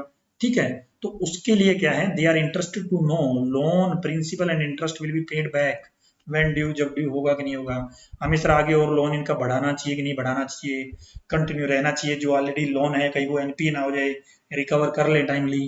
तो lenders are the second investor. ठीक है, इन ये सबसे जबरदस्त लोग होते हैं सर, जिनको सबसे ज्यादा जरूरत है फाइनेंशियल्स की। सप्लायर्स एंड क्रेडिटर्स ये भी हैं सर। मान लो मैं एज ए ऑडिटर किसी को सर्विस दे रहा हूँ, किसी का जीएसटी का काम कर रहा हूँ एज ए कंसल्टेंट, आगे वाली कंपनी पैसा ही नहीं कमा रही है सर, मुझे पैसा कहाँ से देंगी। क्रेडिटर्स, सर मैं मटेरियल सप्लाई कर रहा हूँ किसी को, ठीक है, राम शाम को मटेरियल सप्लाई कर रहा है, शाम का बिजनेस लॉस में चल रहा है, राम को पैसे कैसे देगा, वो नहीं दे पाएगा। तो इसलिए बोलता है they are also interested to know the ability of the enterprise to pay their dues, helps them to decide the credit policy for the relevant concerns, rates to be charged on, Sometimes they also become the interested in long-term continuation if the existence become dependent on the survival of that business. ठीक है, तो इसलिए ये तो ज्ञान है, पढ़ लेना, ठीक है, सिंपल लैंग्वेज में जो चीजें लिखी हैं, अंग्रेजी लिखी हुई है, कुछ नहीं है। तो वो एक ऑर्गेनाइजेशन की एबिलिटी देखना चाहते हैं सर, कि ये ऑर्गेनाइजेशन मुझे जो मैं मटेरियल दे रहा हूँ मुझे वापस दे पाएगी नहीं दे पाएगी। अकॉर्डिंगली वो क्रेडिट पॉलिसी, अगर एक ऑर्गेनाइजेशन क्रेडिट वर्दीनेस अच्छी है, एसेट्स अच्छी हैं, नेटवर्थ आपकी अच्छी आ रही है, आपकी फाइनेंशियल पोजीशन अच्छी है, वो बोलते हैं सर कोई नो प्रॉब्लम, कोई दिक्कत नहीं है। अगर आप जनरली हम किसी को 25 दिन का क्रेडिट देते हैं, आपको 40 डेज का क्रेडिट दे देते हैं, आपके पैसे को कोई डर नहीं है, चलेगा, ठीक है। तो ये आगे लिखते हैं sometime they also become interested in long term continuation of the enterprise if there existence becomes dependent on the survival of the business. मान लो हम कोई ऐसा रॉ मटेरियल खरीदते हैं कि वो सिर्फ उस पर्टिकुलर क्रेडिटर के पास ही मिलता है, नहीं तो वहां पर तो हमारा सर्वाइवल ही उसी के ऊपर डिपेंडेंट है सर। तो इसलिए क्रेडिटर बहुत ज्यादा इंटरेस्टेड हैं, सप्लायर बहुत ज्यादा इंटरेस्टेड हैं। कस्टमर कस्टमर कैसे इंटरेस्टेड होगी सर, अब आप इस हिसाब से सोचना कि why the customers are interested, ठीक है। मान लो हमारी ऑर्गेनाइजेशन एक पर्टिकुलर प्रोडक्ट बनाती है, किसी दूसरी ऑर्गेनाइजेशन के लिए वो क्या है, रॉ मटेरियल है, वो आपके उस पर्टिकुलर प्रोडक्ट के ऊपर बेस्ड है, ठीक है। आप उस पर्टिकुलर प्रोडक्ट को अगर उसको सप्लाई नहीं कर पा रहे हैं, टाइमली आप प्रॉपर प्रोडक्शन नहीं कर पा रहे हैं, आपके पास रिसोर्स की कमी है, तो सर उस ऑर्गेनाइजेशन का तो बिजनेस क्लोज हो जाएगा ना। वो आपके साथ क्यों डील करेगी, क्यों आपका मटेरियल परचेज करेगी वो। यही बात यहाँ पे डिस्कस करी है, इसलिए ये भी इंटरेस्टेड होते हैं कस्टमर। जो आप इस एंगल से कस्टमर का सिस्टम समझो, तब आपको ज्यादा समझ में आएगा। इस क्योंकि उसका जो फंक्शनिंग है वो आपकी ऑर्गेनाइजेशन, आपने टाइमली उसको रॉ मटेरियल नहीं दिया, उसका तो कॉन्ट्रैक्ट कैंसिल हो जाएगा, ठीक है। तो इसलिए कस्टमर ज्यादा इंटरेस्ट। गवर्नमेंट एजेंसी तो इंटरेस्ट होंगी सर, उनको तो पैसा लेना है, टैक्स लेना है, एवरीथिंग उनको लेनी है, तो इसलिए तो होंगे होंगे already discuss. Public is the at large is interested in function of the enterprise because it may make a substantial contribution to local economy in many ways including number of people employed। तो organisation लोग भी देखते हैं sir, अगर ये factory यहाँ पे लगी है, पोल्यूशन कर रही है, सर हम पोल्यूशन को एक्सेप्ट कर लेंगे, दिक्कत नहीं है, क्योंकि ये हमें क्या दे रही है, एम्प्लॉयमेंट दे रही है। सर आप पोल्यूशन भी कर रहे हो, एम्प्लॉयमेंट भी नहीं दे पा रहे हो, किस लिए। पब्लिक भी यहाँ पे क्या होगी, इंटरेस्ट हो जाती है। मैनेजमेंट तो सर होंगी होगी, क्योंकि मैनेजमेंट को तो 770 तरह के डिसीजन लेने हैं, किसी पर्टिकुलर प्रोडक्ट को कॉस्ट कम करना है, बिजनेस को कम करना है, कितने एम्प्लॉय और हायर करने हैं, क्या करना है क्या नहीं करना, नंबर ऑफ इंफॉर्मेशन उनको चाहिए, इसलिए उनके लिए तो इम्पोर्टेंट होगा ये बस। तो ये था हमारा यूजर्स। अब हमारा डेफिनेशन आपको समझ में आ गई, बुक कीपिंग का डिफरेंस आपको समझ में आ गया, इवोल्यूशन समझ में आ गया। अब सर हम समझते हैं, बिल ज्यादा बड़ा मतलब आप बोल सकते हो कि डिफिकल्ट नहीं है, बहुत छोटा सा टॉपिक है, फाइनेंशियल अकाउंटिंग। सर जो अकाउंटिंग अब तक हम पढ़ते आ रहे हैं ना, जितनी भी आपने पढ़ी, preparation and interpretation of the financial communication, this is called financial accounting, जिसका ऑब्जेक्टिव फाइनेंशियल स्टेटमेंट बनाना और यूजर्स को देना है। जितना भी ज्ञान हमने समझा ना, ये सारा का सारा आपका फाइनेंशियल अकाउंटिंग के अंदर कवर होता है। मैनेजमेंट अकाउंटिंग सर मैंने आपको बता दिया, मैनेजमेंट को क्या करने पड़ते हैं, प्लानिंग करना पड़ता है, कंट्रोल डिसाइड करने पड़ते हैं, डिसीजन लेने पड़ते हैं। सबसे बड़ा एग्जांपल है सर आपका cost related decision, cost control, कैसे कोस्ट को कम से कम करें, ज्यादा से ज्यादा प्रॉफिट करें। तो इसलिए मैनेजमेंट अकाउंटिंग अपने हिसाब से रिपोर्ट्स ड्राफ्ट कराती हैं, ठीक है, और उनको रिपोर्ट्स को प्रिपेयर करवाती हैं। तो इसलिए मैनेजमेंट अकाउंटिंग आपकी डेवलप हुई। Post accounting sir this the part of the management accounting, इसी का ही पार्ट है ये। पोस्ट अकाउंटिंग वो क्या करते हैं, अलग से इस पर्टिकुलर प्रोडक्ट की हमें क्या कॉस्ट पड़ रही है, इस पर्टिकुलर कॉस्ट सेंटर की हमें क्या कॉस्ट पड़ रही है, सर ये गाड़ी हम कंटिन्यू करें ना करें, हमारे ओवरऑल बिजनेस को अफेक्ट कर रही है। तो इसी वजह से आपकी क्या हुई, कॉस्ट अकाउंटिंग आपकी डेवलप हुई। सोशल रिस्पॉन्सिबिलिटी अकाउंटिंग ऑलरेडी हम कवर कर चुके हैं, सोशल बेनिफिट्स फॉर दैट वो वाला पार्ट है। ह्यूमन रिसोर्स अकाउंटिंग सर ये अकाउंटिंग नाम की अकाउंटिंग है, ऐसा ये नीचे वाली दो अकाउंटिंग है ना, ये नाम की अकाउंटिंग, कुछ ऐसा हो नहीं रहा इनमें प्रॉपरली, ठीक है। ऑब्वियस सी बात है सर, जो भी हमारे एम्प्लॉइज हैं अल्टीमेटली है तो हमारी एसेट्स ही, हमारे बिजनेस को रन करने में हमारी हेल्प कर रही है तो हमारी एसेट, लेकिन अभी तक उसकी अकाउंटिंग का कोई सिस्टम बना नहीं है। उसकी कॉस्ट ज्यादा ज्यादा हम क्या, उसको जो सैलरी दे रहे हैं वो मेजर वो ऑलरेडी हम कंसिडर कर रहे हैं सर। अब उसको कितना ज्ञान है, कितनी हमने उसको ट्रेनिंग दिलवाई, हमने उसको हायर किया, इस एम्प्लॉय की इतनी वैल्यू है, वो डिटरमाइन नहीं की जा सकती sir. Human resource accounting is an attempt to identify, quantify and reports investment made in the human resource of an organization that are not presently accounting under the conventional accounting practice. अभी तक नहीं है, लेकिन ये हमारे लिए बहुत बड़ी एसेट है। अगर एक ऑर्गेनाइजेशन के अच्छे एम्प्लॉय होंगे ना सर, उस ऑर्गेनाइजेशन को ग्रो करने के लिए कोई नहीं रोक सकता। बट उसकी अकाउंटिंग आज अवेलेबल नहीं है, तो पढ़ लेना, थ्योरी है, ज़्यादा वो नहीं है। तो आज के जो हमारे टॉपिक्स थे, यही हमारे मुद्दे थे जो हमने डिस्कस किए वन बाय वन। पूरा काफ़ी डिटेल में हमने चर्चा करी है टॉपिक्स के ऊपर, ठीक है। तो होप सो कि काफ़ी इंफॉर्मेटिव रही है ये क्लास आपके लिए। और अगर आपको क्लास अच्छी लगी, प्लीज़ प्लीज़ प्लीज़ क्लास को शेयर करें, ज़्यादा से ज़्यादा स्टूडेंट्स के पास क्लास पहुंचे। और ऐसे ही आगे हम पूरा का पूरा अकाउंट्स का जो सिलेबस है कवर करेंगे। And thank you very much guys for watching my video, and thanks again.